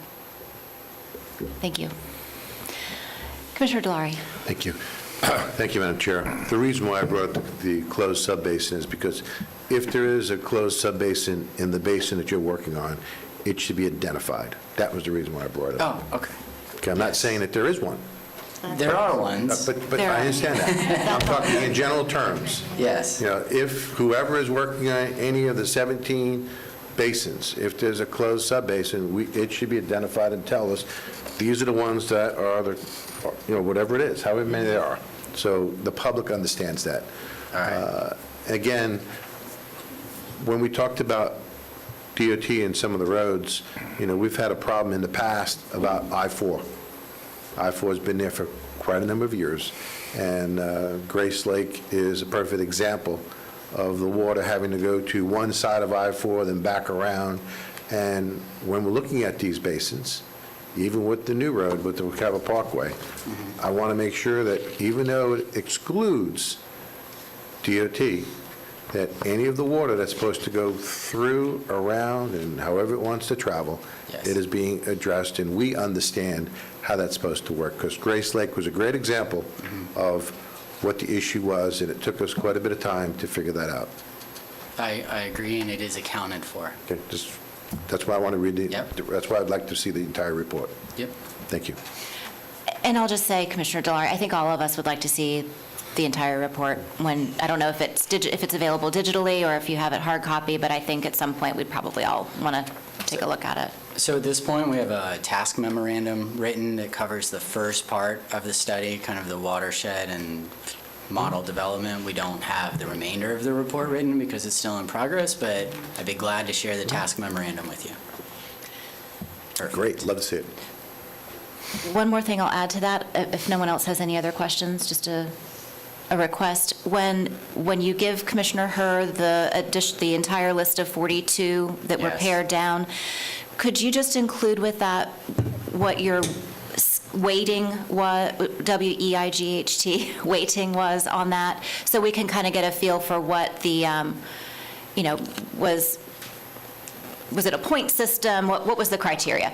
Okay, not a problem. Just how we got to the numbers, not just the numbers. Okay, it's a really large spreadsheet, but we'll definitely share. Okay, well, it doesn't have to be the whole spreadsheet, just, No problem. Something that lets us know what the criteria was Yes. that was used and how each of the different criteria were weighted in the decision. Not a problem. Okay, great. All right, if there are no other questions, we'll finish up this item, and we'll do public comment. Is there anyone here that would like to comment on this specific item? We do have one speaker form, Judy McMickle. Okay, Ms. McMickle, you'll have 3 minutes, and if you would state your name and address for the record. Sure. Do I go up where he is? Right at this podium, yep. Good morning. Good morning. My name's Judy McMickle. I live at 5151 Michigan Avenue in Sanford. I'm a resident of District 5, and I'm one of the people who live on the easternmost end of Michigan Avenue and could not drive to and from my home for 5 weeks after Ian. So I want to express my appreciation and gratitude and encouragement to find that Michigan Avenue has been included in this project. I thank you on behalf of myself and all of my neighbors. We are very encouraged to see this, so I wanted to just share that with you. I would like to echo one thing, not to be repetitive, that Chairman Delary had mentioned, and that is, as a resident who experienced and has seen the canals and talked to all of my neighbors and how the water and the flooding has happened on Michigan, I can tell you I'm far more concerned about the state of the canal than the St. Johns River. The St. Johns River, I have a neighbor who has lived there since '85. The St. Johns River overtook the Michigan Avenue Road after Charlie, after Irma, and massively after Ian. Prior, it was flooded about a week, but it was still passable, completely impassable after Ian. But to echo Chairman Delary, the issue, in my opinion, was not the St. John's. That's an act of God, record flood levels. It's the canal. The stormwater canals have not been maintained since they were built. There have been mega development along the corridor, as mentioned by the consultant, well over 1,000 homes since 2000, with absolutely no infrastructure development of the canals where all the water flows. There are 6 inlets that enter the Michigan Avenue Canal, and there are 2 outlets, and neither one of them are moving. There's a culvert that goes between the canal to the north side of the road where I live, and I've walked it. It's like somebody put a culvert under the road from the canal to the north side of the road and went like this and said, hope it goes somewhere. There is no dredging, there is no grading, there are trees and debris. It just kind of runs into the conservation land across the street and does nothing. And then there's another outlet down at the very end of Michigan at Oregon, where it meets Oregon. That's not moving. So we have 6 wastewaters coming in and no way it's going out. So I would like to echo Chairman Delary's concern that stormwater management is far more of a concern on the Michigan Avenue part than the flooding itself. Madam Chairman, just point of order. I appreciate the title, but I'm not the chairman. Oh, I apologize, Commissioner. I'm kind of a little newbie at this. It's all right. So I apologize. It's a C word. My apologies, Chair. No, thank you. So I did want to express that. I would like to also express we would love to collaborate with anyone who wants to collaborate. I spent 5 weeks canoeing off my property and walking around, because what else am I going to do? And I know how the water behaved. I know how the water behaved. And I think how the water behaved after Ian, and most importantly and interestingly, after Nicole came through, and the recession of the waters tells a story. And it tells a story that I think should be taken into consideration by this group, because we would hate to have improvements occur but not address the issue. If you're going to spend the money, the time, the resources, we the residents are fully behind you. I'll walk you up and down that road 50 times if that's what you want. I'll show you everything I know. I'll walk you into the woods and show you where the water is not going. Whatever it is that you need from me or my fellow residents, we will partner with you to get this done. But it really, in our opinion, is a lack of infrastructure improvement to the stormwater canals, in conjunction with the extremely massive development that has occurred within a quarter mile of our homes. Thank you so much. We really appreciate you being here. Yes. If I may have one housekeeping item for the consultants. There's a slide, and I apologize, it's from the agenda. It's slide number 513. It's Improvement Project Michigan Avenue. I believe there's an error in this. I am on the south side of the road, and I did extensive research. I am flood zone X. There was a lot of confusion, though, because flood zone AE ends at the road, right in front of my house. So I'm literally a zone X bordering. What I would recommend is that you go ahead and take some time with the consultants and point out to them what it is that you have a concern about. Okay. And you can work that through Will them. do. Thank And you. that's all I have to say. Ms. Hare, I know you have my phone number and email. We appreciate you coming today. Yes. And we appreciate your offer to collaborate with the consultants. Please do not hesitate, and thank you all very, very much again. We are very happy to see this on the list. Great, thank you. Ms. Beach, do we have any other speakers? We do. Joseph Humphreys is next. Okay. Mr. Humphreys, 3 minutes, name and address for the record. Good morning, all. Joe Humphreys, 883 Cardinal Point Cove, Sanford, Florida. We've seen a lot of stories about flooding, as we all know, in the last several months. I just came back from Houston, where they dealt with, I don't know, a million-year flood. My nephew is an engineer, a PhD engineer, works in hydrology, works in the oil and gas business. He said, Joe, and I can show you umpteen stories here. We have a design problem in Houston. It's called too much impervious surface. They have an environment very similar to ours. Governor DeSantis declared Ian a 500-year event. We've had, according to Forbes, in August of 22, they reported 4 1,000-year events across the country. So FEMA, and because I've been studying this stuff for a long time, since I was in the development business, since we're investing in oil and gas, FEMA has indicated, and I can show you again, multiple stories, multiple reports, that their maps are out of date. Government is always playing catch up, always. What we've seen, what we've heard, I got, multiple pictures from the last several years of rain events. Honestly, what I hear is, let's figure out how we can increase density. We're using taxpayer money to increase density in areas that the very taxpayers that pay for these studies don't want. So with all due respect, I can bring in, I've had conversations with other engineers, water engineers, I've talked to some of the people working on these particular studies. But I'm just very concerned that we are looking for ways to increase density. I understand that we're going to have more growth, but let's be smart about it. In Florida, not only do we have a flooding problem, we have an insurance problem. I have friends in the reinsurance business. I can introduce you to a person who can't get insurance for a brand new warehouse that's not in a flood zone in this county. They can't get insurance for it. So it's development that won't happen. We have an insurance problem. We have a personal problem. It's important that we stop doing the same things over and over again, as somebody recently said. So ask Charles Lee, who spoke recently at the Wekiva Commission, talking about where we are in hydrology levels. They're going up. We can argue why, but the bottom line is the records show the rainfall is increasing, not decreasing. Thank you. Any other forms, Ms. Beach? Yes, Tom Holler. And is there anyone after Mr. Holler? Okay, thank you.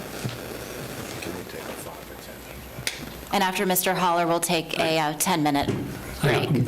Tom Heller, 1731 Beacon Drive, Sanford, Florida. So I'd like to thank you for having this meeting and doing this study. This is definitely needed. Now, we live in the floodplain, we live on the river, we expect to get flooded, we're used to it, we prepare for it. But I look at the FEMA maps, and yeah, we're inside the flood zone, but the FEMA maps only show half the story. It's a static map. It shows what the water level looks like after everything has had time to settle. So it's only half the problem. The bigger part of the problem is when we get 24 inches of rain or 48 inches of rain within a couple of days, and now we got the water flowing. With this last storm, we've seen neighborhoods flood, where they're nowhere near the water, nowhere near the floodplain, but all of a sudden they have 3 feet of water in their house. And with these maps, without these maps, we're basically putting fill in different places where it doesn't belong, building things where it doesn't belong, and we're not paying attention to what happens within that 24-hour flood. And a quick personal story, I lived in a neighborhood, not in Seminole County, but it was a high and dry neighborhood, and the neighbor next to me was allowed to bring in a garage and a swimming pool and bring in some fill, and it disrupted the watershed through the neighborhood. So after he had this built, after every rain, the neighborhood turned into a lake. So a previously dry neighborhood suddenly became wet because one guy was allowed to build, and everything he did was permitted. So if we had the other map, the map that shows, all right, when we get a 24-hour or, a 24-hour rain, 24 inches of rain, where does that water go? And then we're going to know where we could build, where we not build, where people shouldn't be allowed to bring in fill, and that'll solve the other half of the problem. But like I said, the FEMA map only shows half the problem. Right. So, thank you. Thank you very much for being here. All right, we will take a 10-minute break and come right back to item 14 to talk about the Wekiva Basin study.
ready.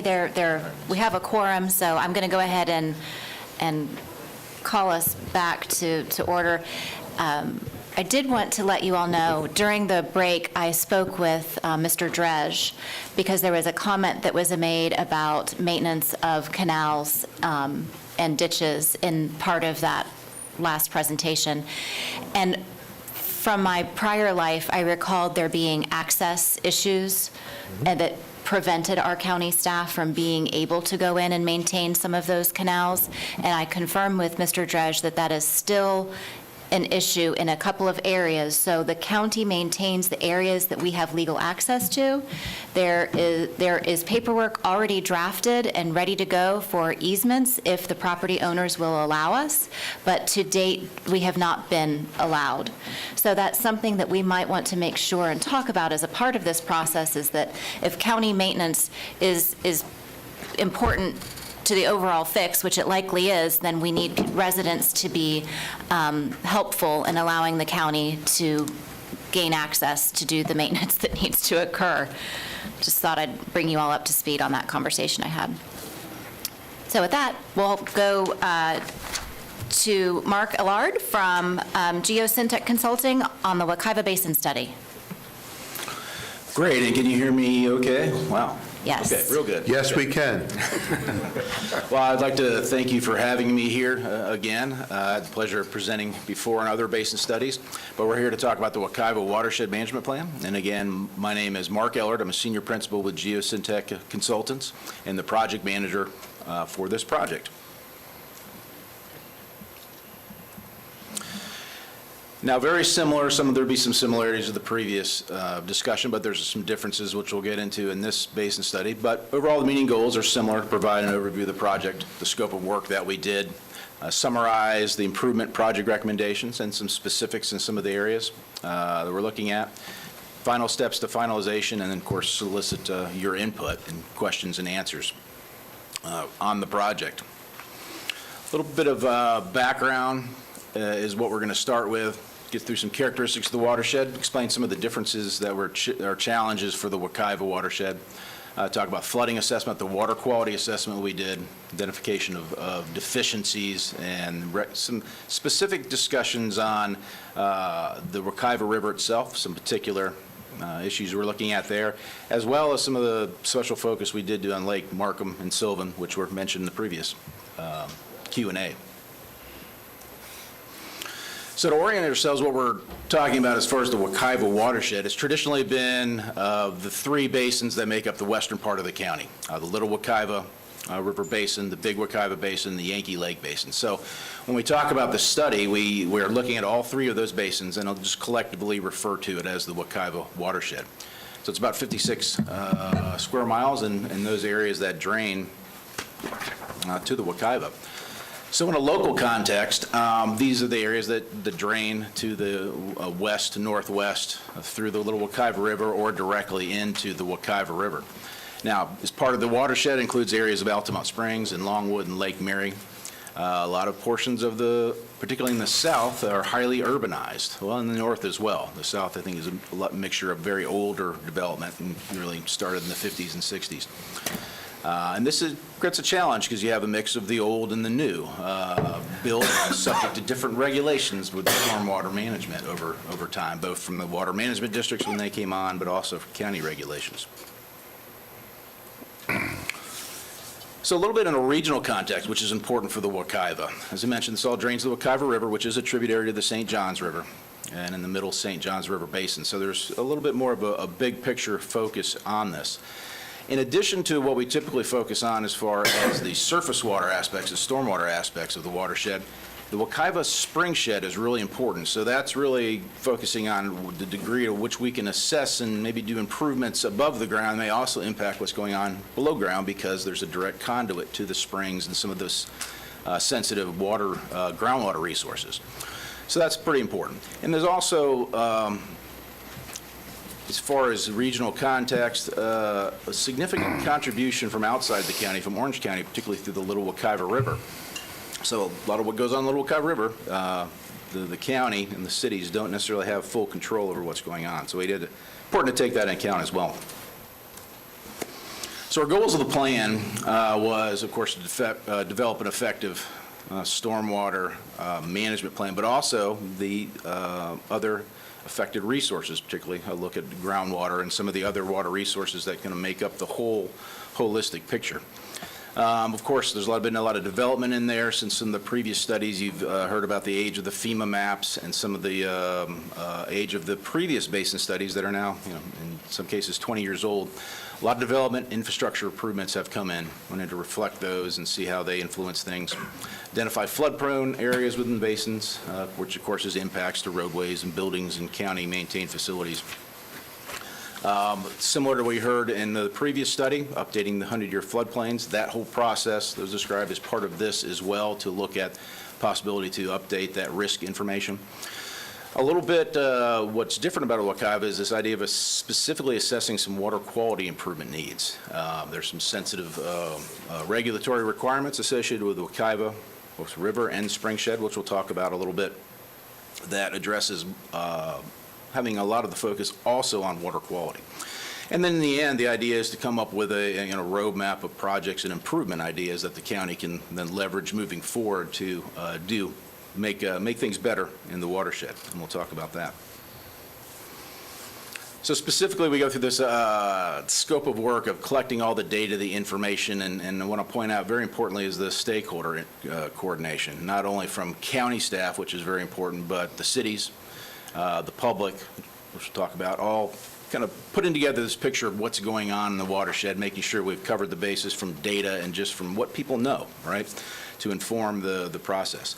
Our existing conditions analysis is an attempt to do a detailed, updated analysis based on recent data to really be able to target good quality information that can be serve as a foundation for moving forward with the recommending of those projects. So we'll have a project recommendation that we're working through at the moment, which we'll talk about, but then the culmination will be some reports that, of course, will receive input. We do have a final public meeting, and we'll be coming back to you all as well here a little later in this year for final approval. Just a little bit real quick on the watershed characteristics, and this is kind of important as far as just, what we look at and how we got to appreciate how stormwater works and managing it, and in the interaction with even with what's going on below the surface. We also were the beneficiary of this new topographical data, this new LiDAR that the state provided, and what that provides is very detailed topographical information to help inform the models. This is much more detailed information than was available previously when some of the FEMA or previous basin studies were doing. Here on the left is the topography data. Really the white and the darker reds are higher in elevation, and the green and the blue drops off to lower elevations near the river, as you'd expect. There's some pretty high areas out near Bear Lake and west of Altamont Springs. So that dictates the way the water runs off the land, the speed or rate at which runoff can accumulate, which we need to be concerned with. Soils and other characteristics is very important. There's a lot of highly draining soils in the area, particularly in the big Wekiva Basin area. This really helps to absorb a lot of the rainfall. However, we also have areas with higher groundwater table. There are areas that can get saturated, and that soil storage can be lost. So getting a handle on that ability of the soil to absorb rainfall before runoff happens is important. And land use also. We've also heard about the impacts of additional pervious area that comes with development, that the hard surfaces, the roofs, the parking lots, the drainage, which then increase runoff, which needs to be managed in a responsible way. And this dark red area is what we call the urban and built-up areas, which, as you can see, is quite widespread throughout the watershed.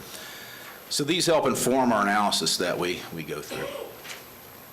Here's what the current floodplains, the 2007 floodplains, look like throughout the basin. And again, this is what the current mapping is based on, what current insurance rates are. You see most of the major lakes are reflected. Some of the little Wekiva River is reflected in there, a large area near the Wekiva River. But not a lot of detail in some of the other areas, in some of the neighborhoods, some of the smaller pond and depressional areas. So part of our effort was to use the data and come up with a more accurate, more reasonable, more up-to-date reflection of that flood risk. Now, a little bit about water quality. As you mentioned, this is particularly important in the Wekiva. We have sensitive resources, including the springs, of course, the river, the Little Wekiva River, and numerous lakes as well. There's some state-level water quality regulations that are dictated, that dictate action on the part of the county as a stakeholder in these areas. Total maximum daily load requirements that dictate this basin management action plan, which is essentially a regulatory mandate for the stakeholders around sensitive or impaired waters to kind of bond together and look at opportunities to reduce pollutant loads to these sensitive waterways. So the implication for the county, of course, is there's a motivation to comply with the intent of these regulations by looking for opportunities to reduce pollutant loads from stormwater. And again, because this is also a spring shed of concern, so it's not only just what's running on the top of the surface, but also potentially impacts may be happening below as water perks in through some of these sandy, well-draining soils and maybe moving with the shallow groundwater towards the spring. By the same token, the idea of what's going on with septic tanks, potentially failing septic tanks, that's a concern as well in the watershed that looked at, and accounting is important to do. Another key aspect and opportunity of this study was just to get a handle on drainage infrastructure. We've talked about the importance of having information about all the drainage structures, and we're talking about the inlets, manholes, weirs, but even channels, stormwater ponds throughout the basin. Having inventory, knowing where they are, knowing how they can perform is important. Now, we did a detailed inventory across the watershed, including areas within the cities. Altamont, Lake Mary, and Longwood are very generous in sharing their data so we can get a whole picture. Because, of course, stormwater doesn't stop at jurisdictional lines. It crosses back and forth, and so we want to make sure to have a good handle of where things are going. And then this helps, again, inform the models that we put together to be able to assess flooding issues and water quality issues. So very detailed analysis, and this helps also for the county's operational knowledge purposes. So we get in the existing conditions model. Again, some of these things are similar to the last presentation, so I will not spend a whole lot of time, but essentially looking at different design storms that correspond to level of service. And of course, we heard about the level of service term is looking at different types of facilities and what storm may be dictating design requirements that they may have. For example, a local road may need to stay dry for a 10-year storm, whereas an evacuation route may need to stay dry for a 100-year, through a 100-year storm. These are regulatory adopted things either through the Water Management District and the county. So this process of looking at the infrastructure, looking at the way we're modeling it, we assign level of service information to certain facilities so that we can evaluate their performance. We use the same modeling tools for the floodplain assessment as well. And again, looking at here, actually a combination of delineating floodplains based on either the more conservative of a 10-year or a 100-year 24-hour and a 100-year 96-hour or storm, because sometimes depending on the area, closed basins versus open basins, one can control the flooding or another. So assess road structure impacts. And then on the degree of water quality assessment, we look at looking at what we call a pollutant load hotspot analysis to start identifying areas. And I'll retouch on that in a little bit more detail. This is a slide which we saw in the last presentation, actually. County standard, I'm just getting an idea of picturing what the level of service is. Again, we typically use an A through D. A, everything's operating per design, per desired. There's not any flood risk.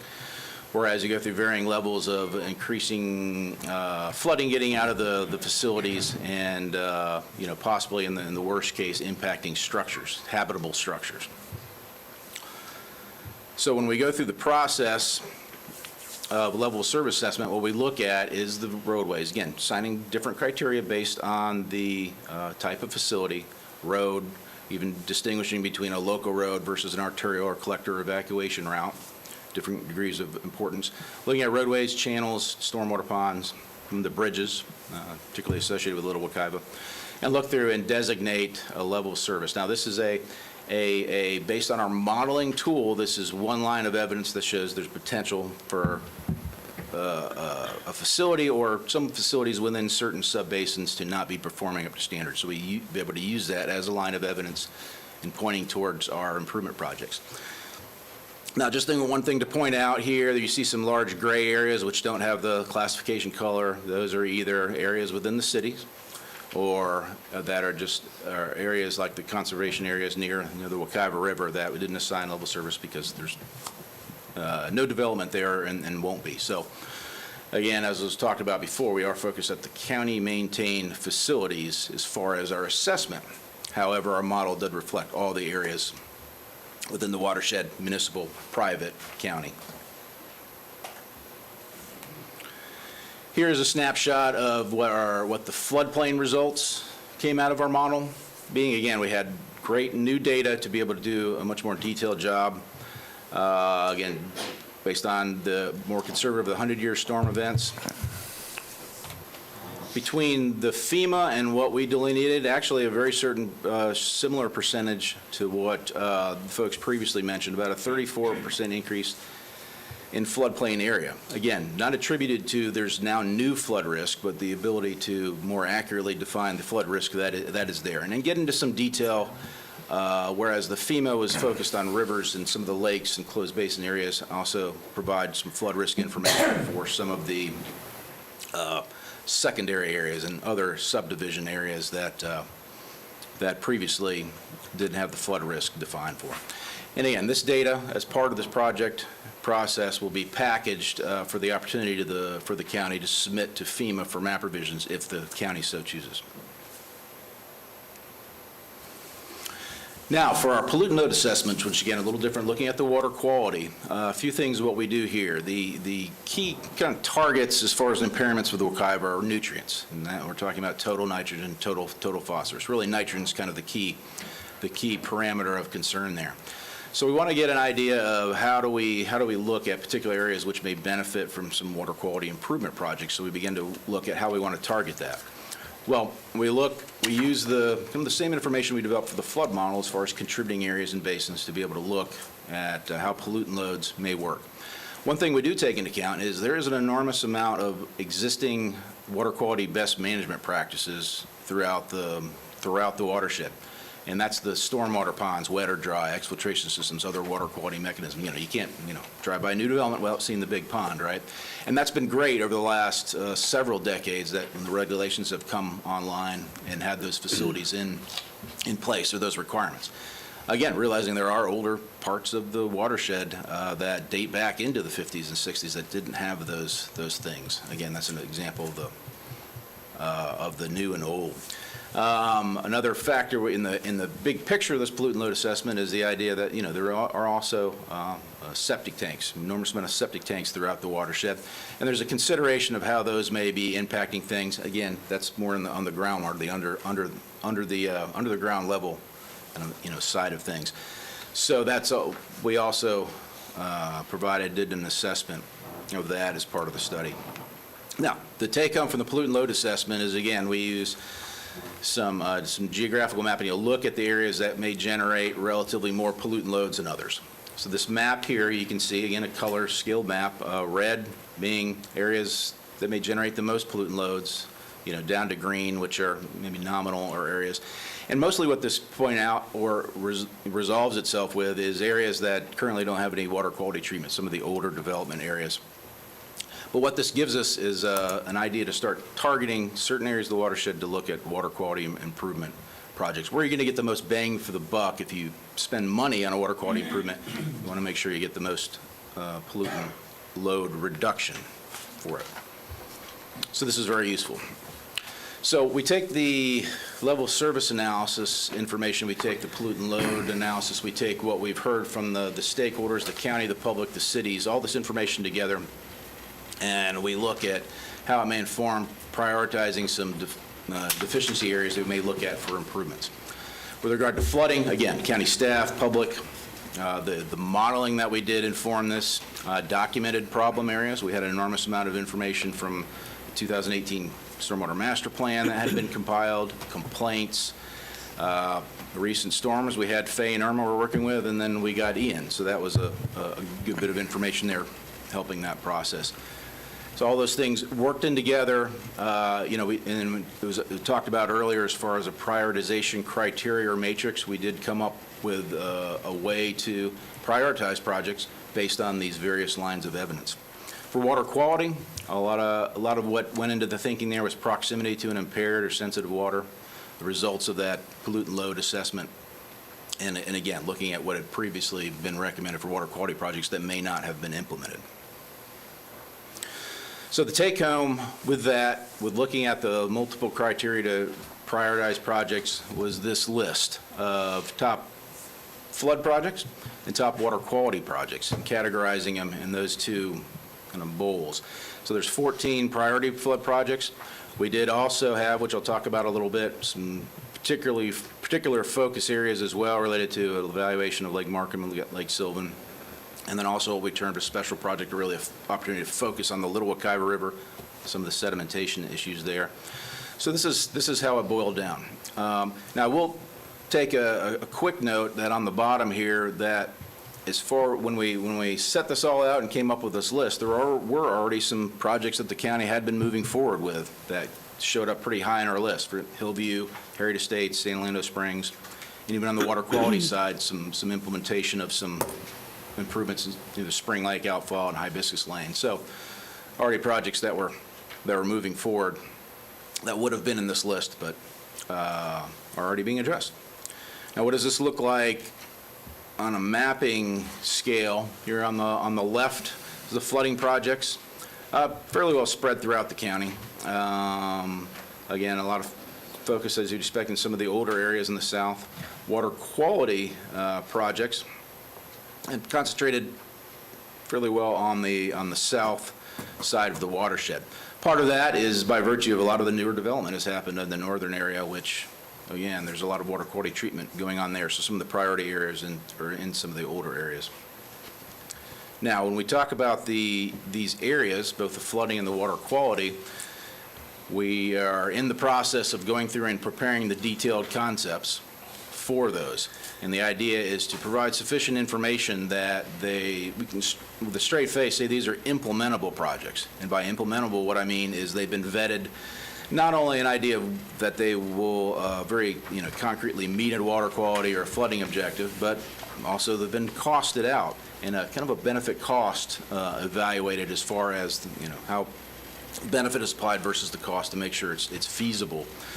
We also look at other considerations such as, can it be actually permitted? We don't want to recommend a project that can't be permitted in the district. So we talk with the St. John's Water Management District, kind of vet all these projects through them. But look at things such as constructability, easements, right-of-way. Don't want to recommend a project that requires the county to buy 50-acre property for a large pond. That's just not feasible in these areas. We also think about maintenance burden, public acceptance, getting this circle of input through here. Provide enough information so that when the project report is complete, the county has the ability to start seeking that grant funding, if possible, and going right into final design and permitting.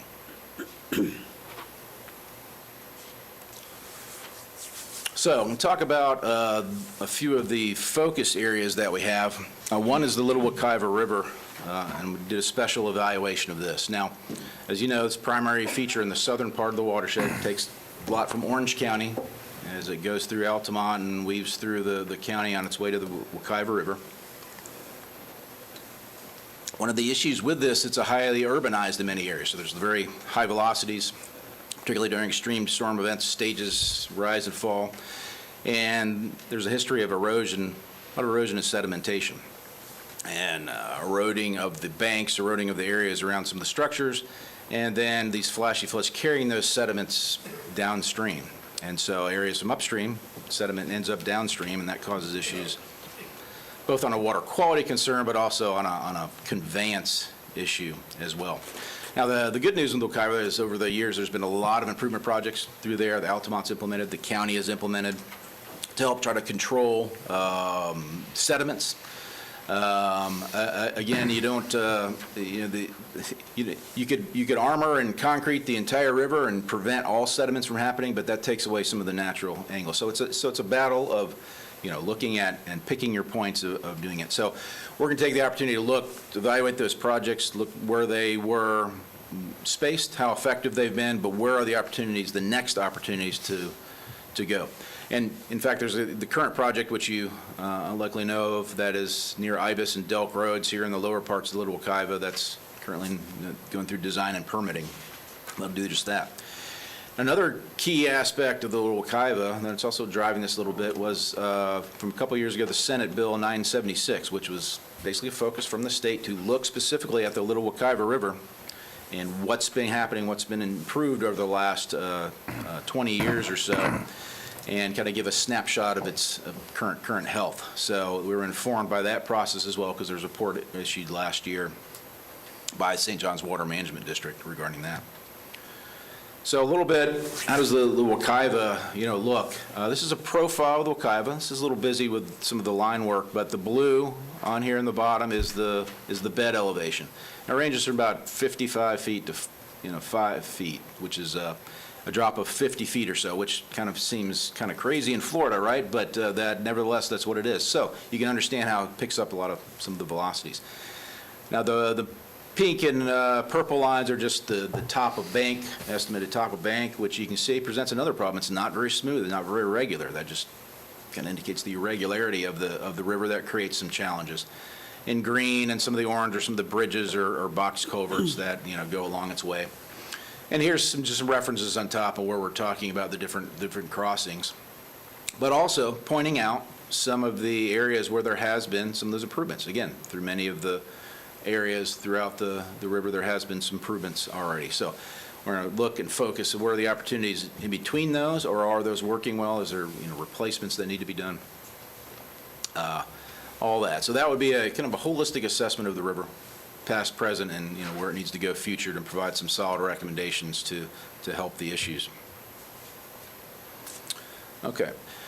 Next is we have the opportunity in the watershed plan to really kind of take a more detailed look at Markham and Sylvan, because a couple of years ago, and as was mentioned here previously, there's been a trend of high lake levels in recent years and some concerns. So, but there's a lot of things going on in the area, so there's some questions that we attempted to look into, and answer here. Now, Lake Markham is landlocked here with no positive outfall. And Lake Sylvan does have an outfall, a high-level outfall, and as was mentioned, there was an emergency authorization to lower it when the stages got good, to help relieve some of the stages, which did some good things. But another thing that's been going on here is there has been increased development. There's been the Wekiva Parkway that's come in through here. So with the onset of some of the higher stages, what is really the root cause? What is getting to this? Because it's a concern, of course, from folks. Is it just simply more rainfall? This is the hydrology, or is there some man-impacted things going on here? So we did look at a number of elements, a number of line of evidence to try to get to the bottom of what is the contributing causes here. Of course, increased rainfall. We look at the rainfall trends. We look versus the lake level trends, groundwater trends as well. With lakes, the surface water and the groundwater tend to be very interrelated. Look, the 46 construction, was there something that maybe occurred during that time to impact or change things? Nearby development, there has been some development in recent years. Mostly the development has occurred before this more recent period. We also did some specific modeling associated with this area to see if through our modeling we could kind of predict what has happened as far as the lake stages and water stages, again, which may point towards more of a hydrologic cycle issue here. Now, with regard to, well, as you know, the Wekiva Parkway construction is essentially complete now. There was some reports or evidence during the construction that at some point some of the culverts may have been blocked off temporarily. That may have been maybe a temporary, maybe impact localized around 46. We didn't find any evidence of that being any long-term explanation for these water levels. Nearby development impacts, additional impervious area, especially landlocked areas, can be sensitive to that. However, there's a lot of that water is still managed and getting in the groundwater, and which is one of the contributors to maintaining those lake levels. But we did put together an opportunity to look we produced many graphs, so this is hopefully one or two little graphs to kind of talk through some of the hydrology issues. Here's a plot of the lake levels. Now we have Markham on the top, we have Lake Sylvan in the middle, and Yankee Lake across 46 on the bottom. And this is from about 2011 to present. And just, we have some spike, and then along the bottom is rainfall. This is daily rainfall plotted, and you can see some spikes where Irma and Ian have kind of popped through. Now, a couple things to note that we note as we're going through this assessment is the trend in water levels. Now, from about 2011 to 2017, there was a pretty consistent in all three lakes downward trend. We hit Irma. You can see an obvious, spike over here. But you start seeing that upward trend in all three lakes there. Irma may have just given it a little spike, but there has been increased rainfall. If you look at annual rainfall in some of the areas, there's just been some more rain. So that speaks to a definite hydrological influence on where these lakes have gone over the recent past. So snapshot here, this is the same graph, just zoomed in from 2018 to present. And we do have this increasing level that has been reported that the residents have seen. What's interesting to us is just the response, and this is a function of the fact that Yankee Lake has an outfall and Sylvan has an outfall, but Markham does not. It's landlocked. So when you get those changes, increased rainfall, and then the long-term effects of groundwater feeding these lakes from over time, based on lots of cumulative rainfall, you see a little bit of a different response. And that's one particular point of that is here in the end of 2021. The lakes have kind of peaked in a level. They're starting to recede a little bit. There's maybe a little bit of lag in Markham because there's a lot of evaporation that has to happen or dissipation through the groundwater. But nevertheless, all showing a similar trend, maybe with a little lag in Markham. Now, you come up here to here this fall, there's starting to be a little bit of an uptick, and then you got the little spike here with Ian. And then Lake Markham now is at its highest level on record. It's starting to come down just a little slightly over the last little month, but we're talking about slightly like this. Whereas you can see that little bit of a trend of Sylvan and Yankee also going up and then heading back down. Now, the long story to all this is one of the most convincing lines of evidence through all this, looking at all these facts, is just simply to us the hydrology. There has been more rain. These lake levels are tracking similar because of the landlocked nature of Markham. It just recovers a little bit slower, but there has shown the trends in recovery. If there was some man-made impact, for example, 46 caused some issues, in our minds you wouldn't see a similar trend on one side of 46 versus another, whereas Yankee and Sylvan and Markham overall seem to be tracking well. So it seems to be the predominant indicator is a hydrological one. And that is being fed. When you look at the rainfall, it certainly feeds, but for landlocked areas, the groundwater, the long-term effects of the groundwater continually coming in from the saturated area is a key factor as well. So when we look at Lake Markham itself, alternatives, there's no outfall. So there's the idea of, well, can you provide an outfall? From an engineering standpoint, you can always build something to get water from one place to another, but there are other challenges. Water quality challenges, and then really a cost-benefit challenge. If you do a gravity outfall, there's a challenge because it's landlocked, so you have a bowl to get over. You're talking about potentially very deep pipes, but then where do you pipe it to? If you head west to the Wekiva River, there's sensitivity from water quality, and you can get it there. There are some subdivisions that have some ponds there, but you're talking about ponds that were likely designed specific for those subdivisions that don't have the capacity to take on more water. If you put it into a roadway system, that it's not a permanent solution. An alternative to pump the water, possibly north to Yankee Lake or the Wekiva or to Yankee Lake, probably is from an engineering standpoint, probably the most feasible. But again, you get into right-of-way impacts, a cost-benefit analysis of what property easements you have to occur going under 46. Lots of engineering things which drive the property up. So what we'll be looking at is the idea of these engineering solutions, but looking really hard at the cost-benefit. What and who is benefiting from this versus the cost that it would take the county to do these things. Also, notwithstanding the permitting impacts, the Wekiva River Basin, as you know, is very sensitive from St. John's permitting aspects, and they get very sensitive about taking water from one area, put it to other from a water quality standpoint. Now, looking at some of the recent data from Lake Markham, there's some slight higher concentrations are trending for nitrogen, for example, than either in Yankee Lake or the Wekiva River, so they would be concerned about having to do some significant treatment of that water if it's taking from one place to another. So some of the concerns. So we'll be really looking at that cost-benefit analysis to see how that may even work, but definitely a challenge. For Lake Sylvan, the story may be a little bit easier. There's already the outfall. We're looking at the ability to permanently either lower that outfall if it makes sense in the long term, or potentially give the county the ability to have an operating schedule in place and permitted with the Water Management District, so you don't have to go through an emergency authorization to lower the water. The county has control based on the characteristics that they may see in the lake. So we'll be looking at that. And there's not some of the other challenges because there is that outfall already in place that takes it under 46 to Yankee Lake. So that was a little snapshot of those particular focus areas. Just going to wrap up with a couple other items. Public meetings.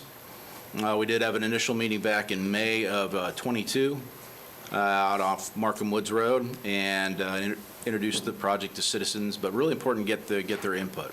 I think some of the folks in the room here today were at that, provided some good input. We were able to hear from them. Use that as part of the line of evidence for what we're looking at here. We do have a final meeting scheduled for next month in March. We're getting all the elements in place to present the final results. Essentially, a lot of what you're hearing today talk about the improvement projects and solicit final input again from the public to be able to reflect that in our reports. So, next steps. Complete the improvement concept alternatives based on the prioritization we presented today. Get final public meeting input. Draft report, our next report. We submitted an existing conditions report back in November to staff to review that had the modeling information and the project prioritization. We'll finalize the report that will include all the alternatives. That'll have a chance to review it, and then we also have then at the end packaging up a FEMA map revision deliverable that the county has the option of submitting as they see fit. So schedule-wise, this is where it looks. We're right here at this commissioner workshop. We'll be working through the next few months, completing the final meeting, the alternative, and targeting coming back to talk to you in the May timeframe, wrapping things up in June. And with that is our story.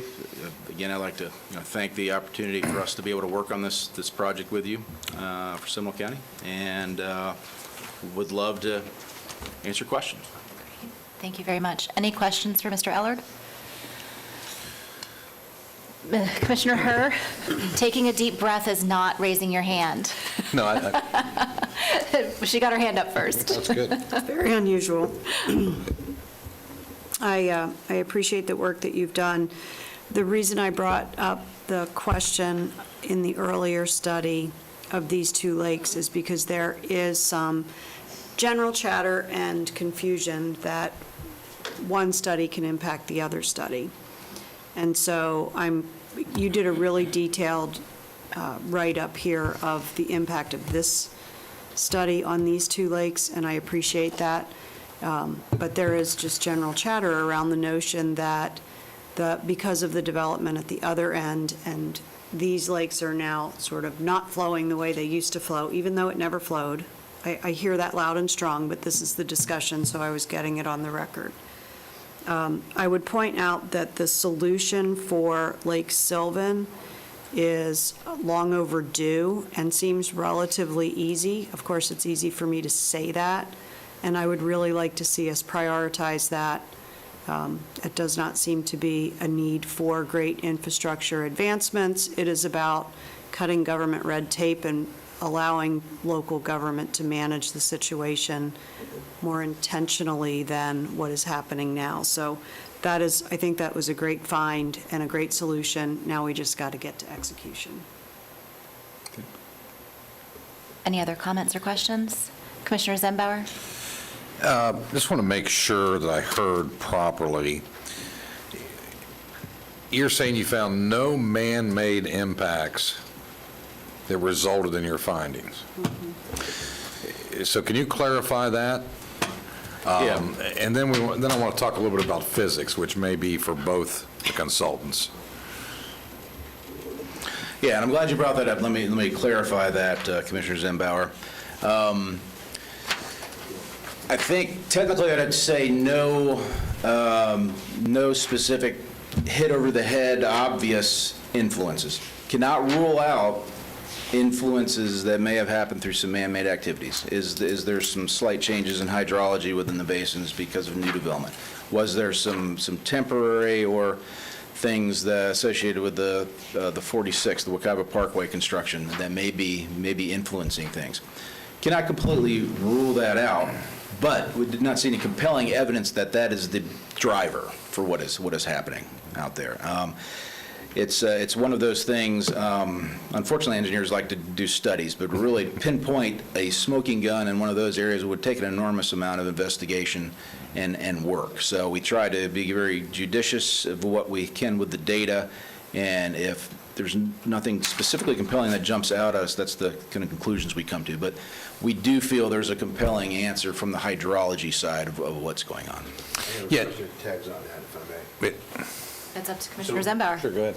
So with 46, So with 46, with all the earth that was put to establish that road, the geotechnical groundwater modeling has not changed at all. Well, that's a good question, because I think what you're getting at is, That's what I'm- is the I think that's- potential for a large construction project to compact the ground. It's not just compacting, it's also what product they put back in there as well. If it has a lot of clay, a lot of there's a lot of different stuff that goes into that. In other words, they bring in fill that's maybe not native, and it's just different material that would. Yeah, that is the concern from those aspects, is whether there's compaction, there's different material. So if for example, from Markham, if the groundwater was used to or wanting to go north that way towards Yankee Lake, which is a draw to it, as well as part is to the river, that could be the potential. And in that case, what I would expect to see is some difference in trending of the lakes on one side versus another. Now, and what we see is Yankee and Markham and Sylvan all seem to be trending the same way based on the data. So, but again, that comes into the area of, can you 100% rule out there's nothing that's changed there? No, I wouldn't say that. There's, again, compaction, different materials that may have been used that could be on a, how do I want to say it, a micro sense, for lack of a better term, influencing. But we didn't see evidence of that on a grand scale that would dictate what's happening out there. Thank you for allowing me to ask that question. Sure. So getting into the physics side of this, and it's going to get into the geology side of this as well, and it may require both consultants to weigh in on this, and I suspect maybe their answers will be the same since you're in the same business. It seems to me when we looked at both of these studies, we've talked about green space, open space, impervious areas, and so forth, which I think are all important aspects. But it seems to me that in Florida overall, and generally here in Central Florida, all the water ultimately makes its way to a lake, a stream, or a river. We heard earlier testimony about certain things weren't maintained as well as far as ditches or streams going to the rivers. And I've gone out to the river to some of these points and witnessed the height of the river come up, and then the water comes up the ditches and backs up inland. I've also witnessed in all the years I've been here, some of these lakes that we've even talked about today where the docks have been 8 foot above water. You can't even get a boat close to your dock.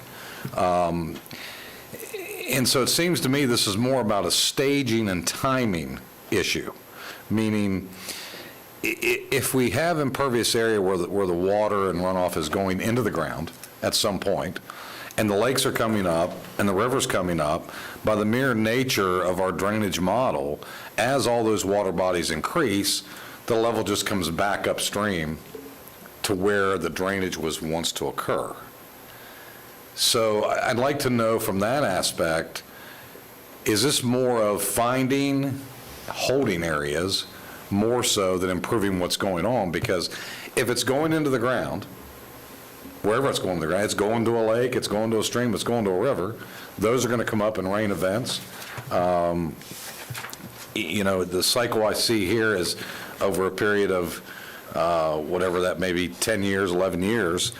But if you look at it over a longer period of time, there's times in the history of Florida, I think it was 1947, 1948, record rainfall of like 6 foot 2 inches. And I think in the year 2000, it was the driest in the state with only like 43 inches. We are a subtropical climate. We don't have the ability of a lot of elevation, especially here in our county. So I wonder, is this more just a holding and timing and staging to cure some of these areas or accommodate some of these areas, more so than it is, we can't change the volume of the river. It's naturally going to run there. We can't change the elevation of the lake because the perk's naturally going to get there. And as the groundwater levels increase, that impacts the runoff in a rain event. It can only hold so much. The ground can only hold so much. I'd like to know what the thoughts are. Is it more of a staging and retaining prior to getting to its end source than it is trying to, unless somebody's going to tell me we need to go in and take a whole subdivision to hold water to prevent 2 subdivisions from getting water in the streets? Thought process.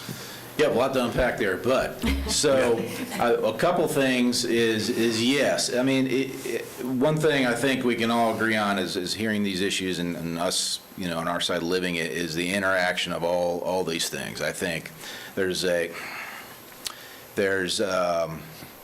issues, tailwater issues. Well, on Whitcomb Road, we dealt with it because there's only so much you can do because of the river. I think in some of the lower reaches of where there's tailwater that may impact some of the other creeks or the Little Wekiva River, there's that issue.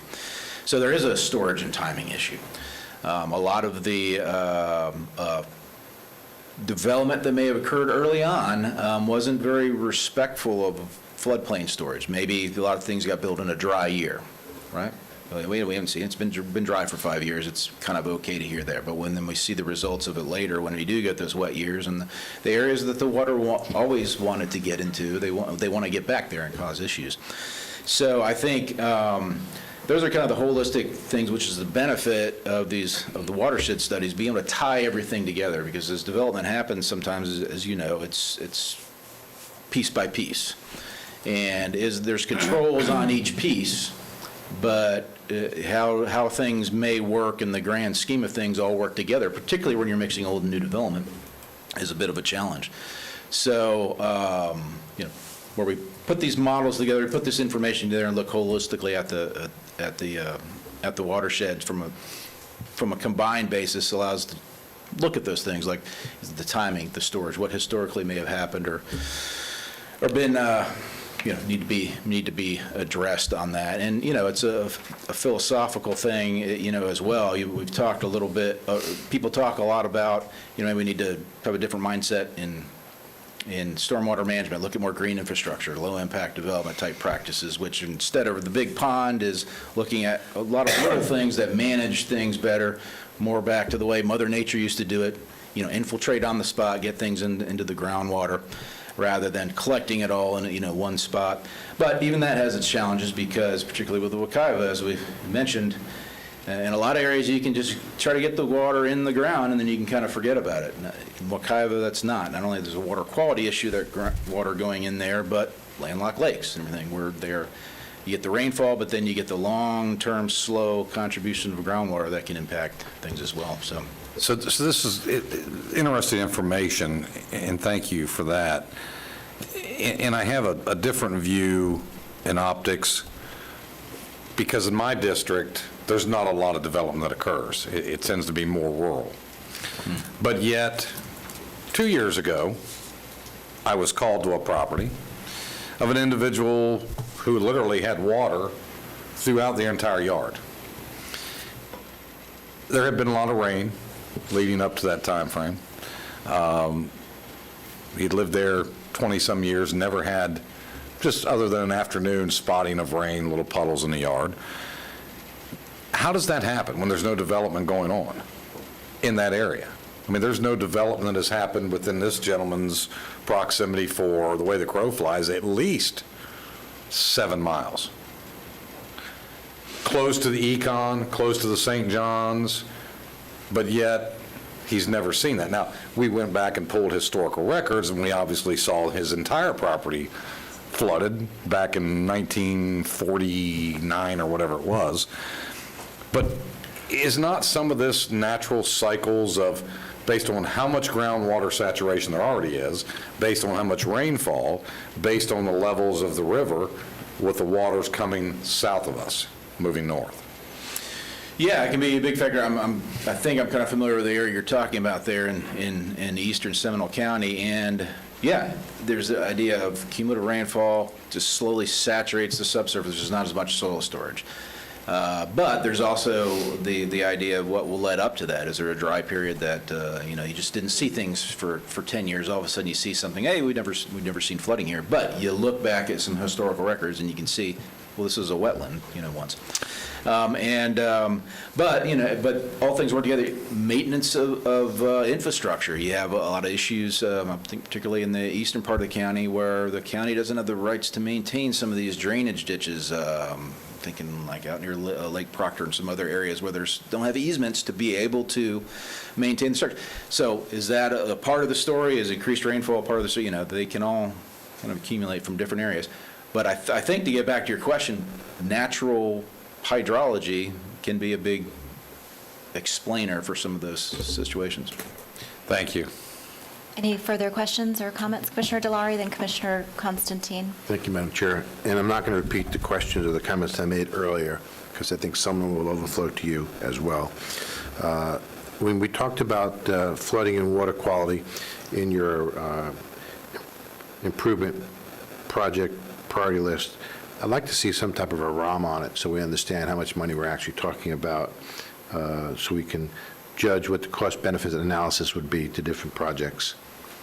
Yes, that will be included working through what the projected cost is. And then I didn't see anything, I know you talked briefly about TMDLs, but it'd be nice to see some type of hotspot analysis on polluting loading, so we can actually see where that is in those 3 basins. Yes, and when we did do pollutant loading analysis on a basin-by-basin basis. But I didn't see that in this, and it may be in the overall report. Yeah, we did have it, and I may have just skipped through it real quick, but. Page 18. Page 18? Yeah, right here. I think this is what we're talking about. Look, the basin to see what the relative pollutant load contribution was. Because then it goes to my next comment about septic loading. And even though we talked about it, you don't really get into a great detail about how that affects, even though you talk about nitrogen and phosphorates, but you don't really get into a great detail with this report overall. But I'd like to see more information on that. Okay. And that's about it right now. Thank you. Commissioner Constantine. Thank you. Just like the previous report, this is fascinating. I could ask you questions all day, but let me just, is it not true that Florida over the last 50 or 60 years is coming out of what would traditionally less than average rainfall? I think I've heard that opinion, yeah. Shared, I think, Well, opinion or not, I mean, the numbers speak. The numbers, the trends, and I think as you think about times even back to what Hurricane Donna in the early 60s, that was a very wet period, maybe, similar to what we're starting to get into. So That's what I'm saying. We're natural trend. we're natural trend. We're getting, regardless of changes in climate, which we do have, we're having natural trends. Up until the early 60s in Donna, a lot of rain. Since that time, much less rain average historically. Not, some years are different, but primarily. And so we have to assume with climate change and everything else that we're going to go into much more rain as we proceed on. You mentioned groundwater, but I also heard, that we have stormwater trends that are going to go into the lakes and the rivers and the streams. And the more that we can absorb the water into the ground, from what I heard you say, it would be better for all of us. We've got to get water into the ground. There is going to be stormwater. We have to make changes in our stormwater because that's where the primary rush, if you will, of water is coming from when it gets into immediate into our rivers, streams, lakes, et cetera. I want to go back to the map that Commissioner Delory was talking about and just ask you some, trends from a standpoint. At the bottom middle, there is a huge red spot. It's the largest red spot in all of it. That looks like it's in Orange County? Okay. So just so I know, what is that? Yeah, I think that's by memory, south of Spring Lake, the Lake Destiny area. And the reason there's a few little elements that extend in Orange County, and we don't take those into account as far as any recommendations to the county, but we do try to take into account, again, from the idea that loads or flooding that is generated on the other side of the, the county line may have an impact, north of the border. It does, Little Kaiba. We all know that. That's where it begins, and that's where it's flooding or coming into Seminole County. So that would be the Maitland Center area. After that, very little. Open land there, but okay, so I just wanted to point that out. Now let me go to the brown section that's up against the Wekiva, and the total nitrogen pounds per year, 8 to 12, and then up further in the Yankee Lake. Is that primarily, would you say, due to the lack of sanitary sewer and septic tanks in that area? The large, and let me see.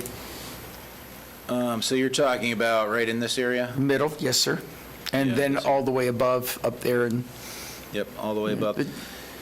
To a certain degree, yes. I would say the large area right next to the river is all undeveloped.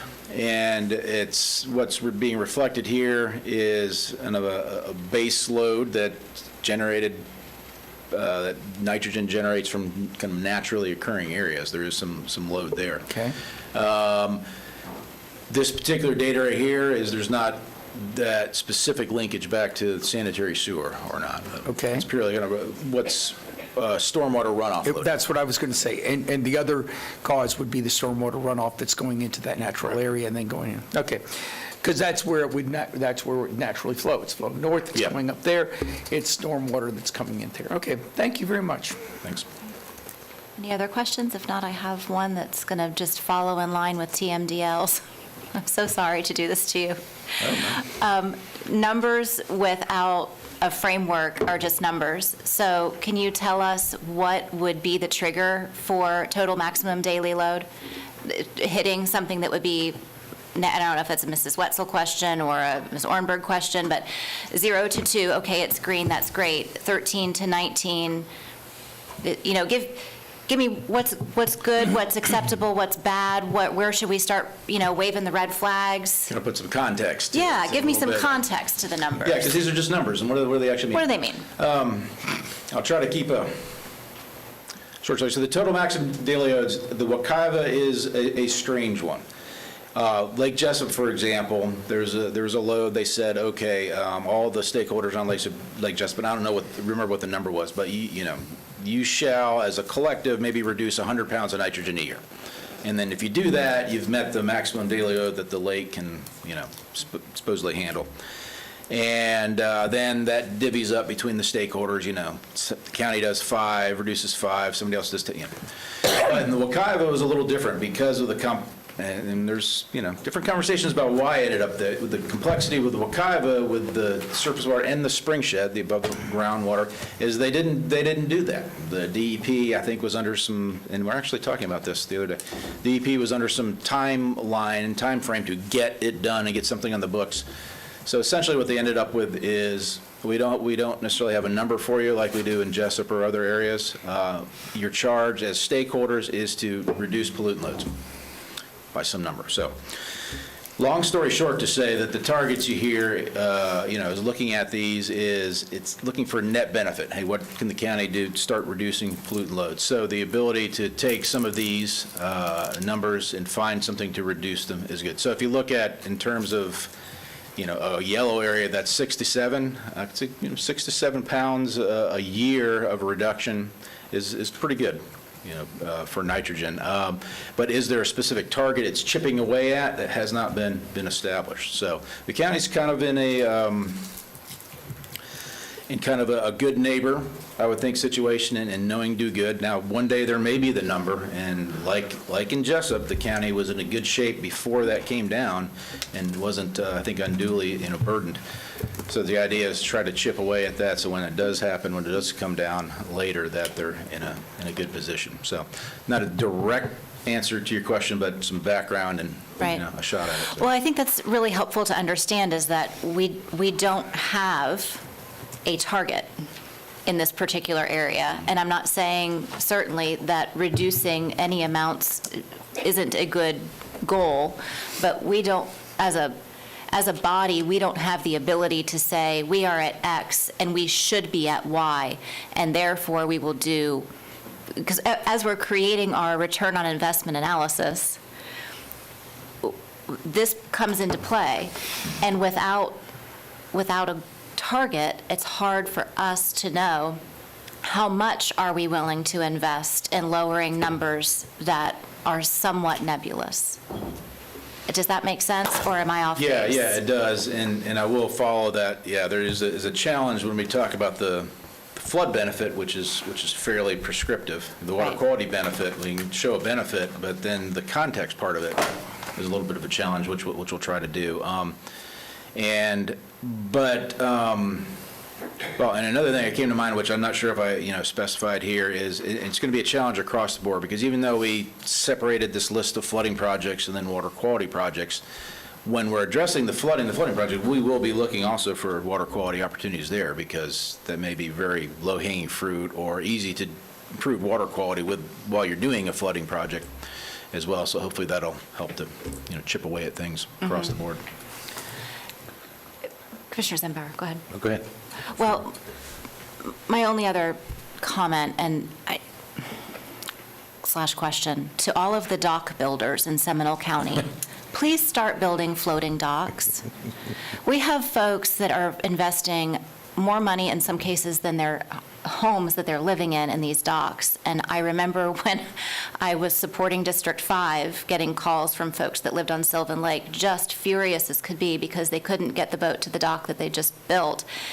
And they were looking at FEMA, flood range numbers, so the dock builder built it where they thought they should build it and not taking into account fluctuations. And of course now, some of those same people are calling Commissioner Herr very Problem angry. solved. The dock is now underwater.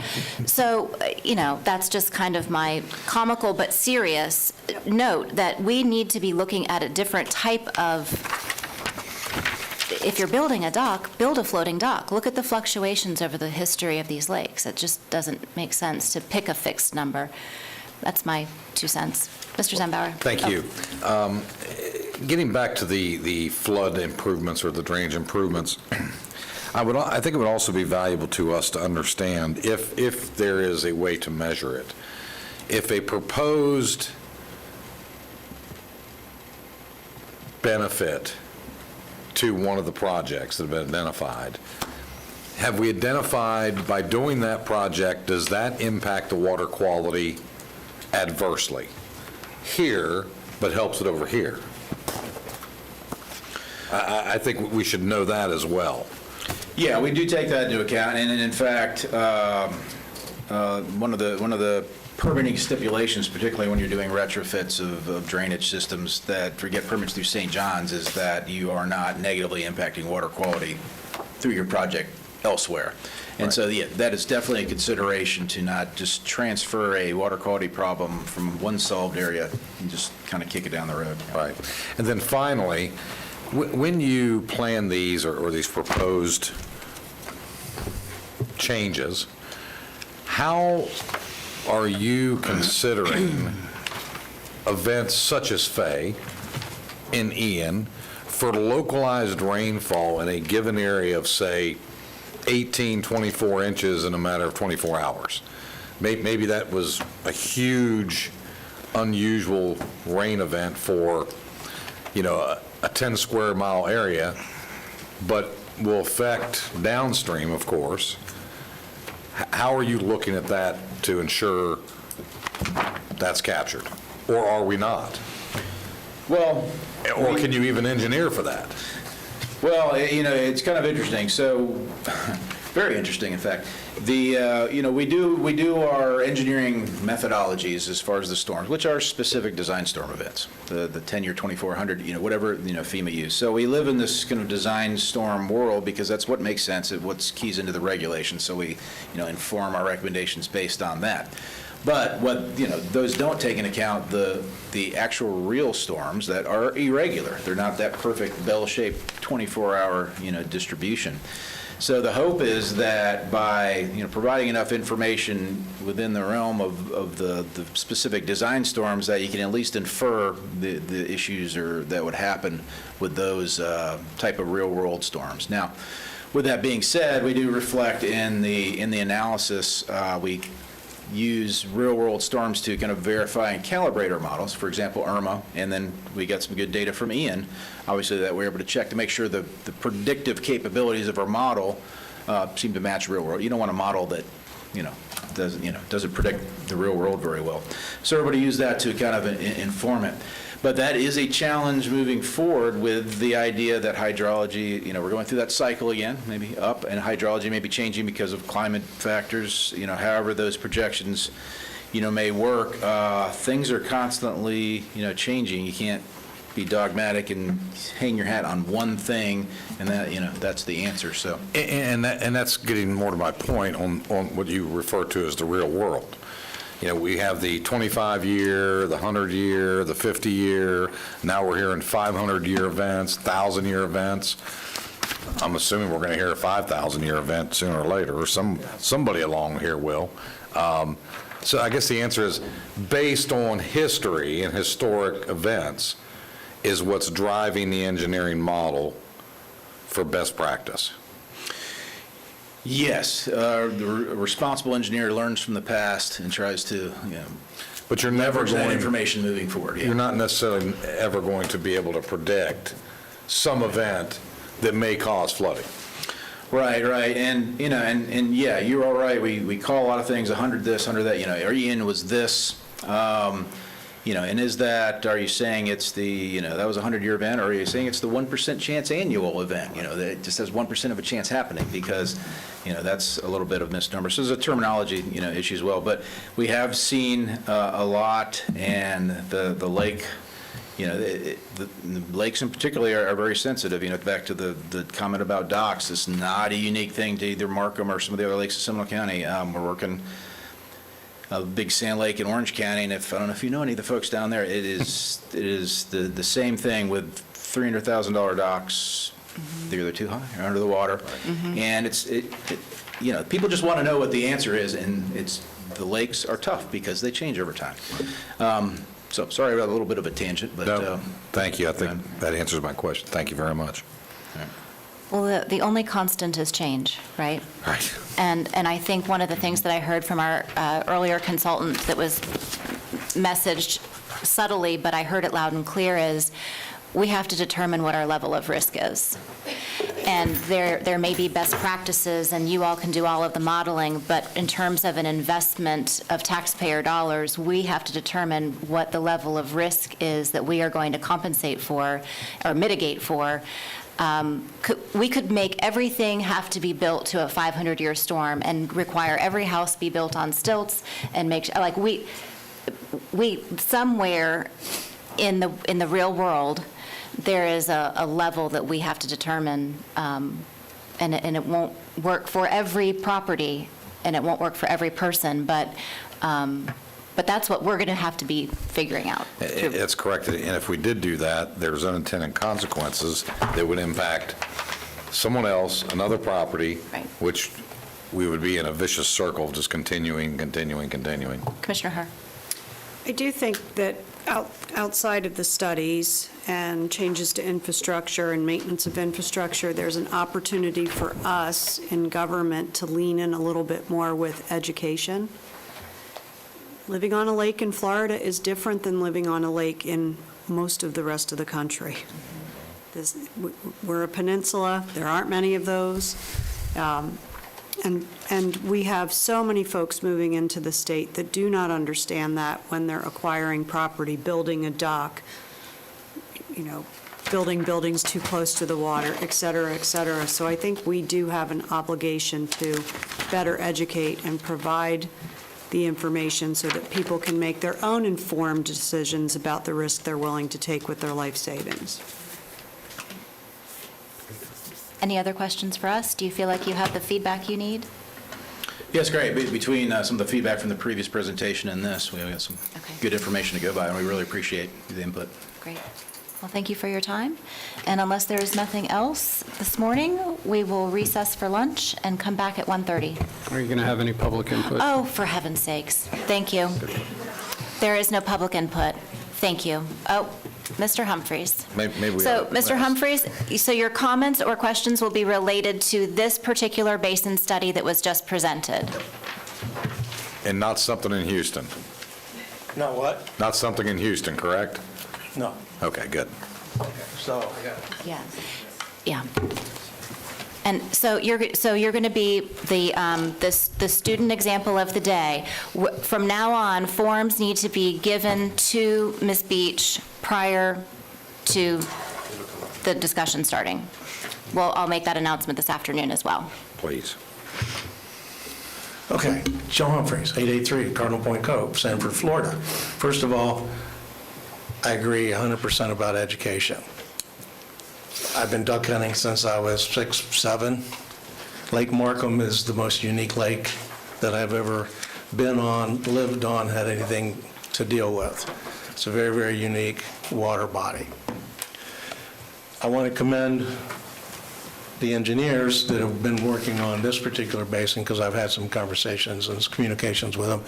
I think they've done a pretty good job of trying to identify some very specific problems and try to come up with some potential very specific solutions. I give them credit for that. This is indeed a very unique area. One thing that I would ask, I've been coming to these meetings, P&Z meetings and stuff for about 10, 11 years now. One of the things that is stated in the comp plan that's extremely critical to us and the entire state is drinking water, recharge areas. It's been touched on a little bit here today. The Wekiva Basin is the most productive recharge area with the exception of the Geneva Bubble in the entire county. And of all the rezoning conversations, issues, discussions that I've ever listened to, rarely, if ever, do I hear recharge and the protection of our water supply brought up. I would ask that that has to be a very important part of the conversation. We've heard 2 years ago, Senator Broder said in this very room and said, no, we're not going to be out of water. We are out of water. I've looked at all of the state documents and stuff that confirms that. Been in conversations with the St. John's Water Management District extensively in the last several months. They will tell you the same thing. Going back to the charts, and I thought putting all of the lakes in that area together, I think was very helpful. This is from the Water Atlas from the county, just to kind of give you an idea of the trends. This is kind of more of the simple, dumbed-down version of the chart that he did. As you can see, that's the levels of Lake Markham. They continue to, that's the kind of chart that I want when I'm investing. Lower left, upper right. It's not the chart that I want when I live on the lake. I just spent $22,000 repairing our stormwater system that Larry Dale put in and did a very good job in 1999 because Lake Markham is literally backed up into my subdivision via the overflow drains. It's a 48-inch pipe that 2 years ago had maybe this much water in it. Now it's got almost 48 inches. But again, I come back to, we need to find solutions. There are people that Mr. Constantine heard from at the Wekiva Commission that water is still today in their back doors. Thank you, Mr. They're very, very Humphreys. concerned. We appreciate you. All right, now we will recess, thank you, and come back at 1:30. Please, staff, board, grab a sandwich. Thank you. Yes.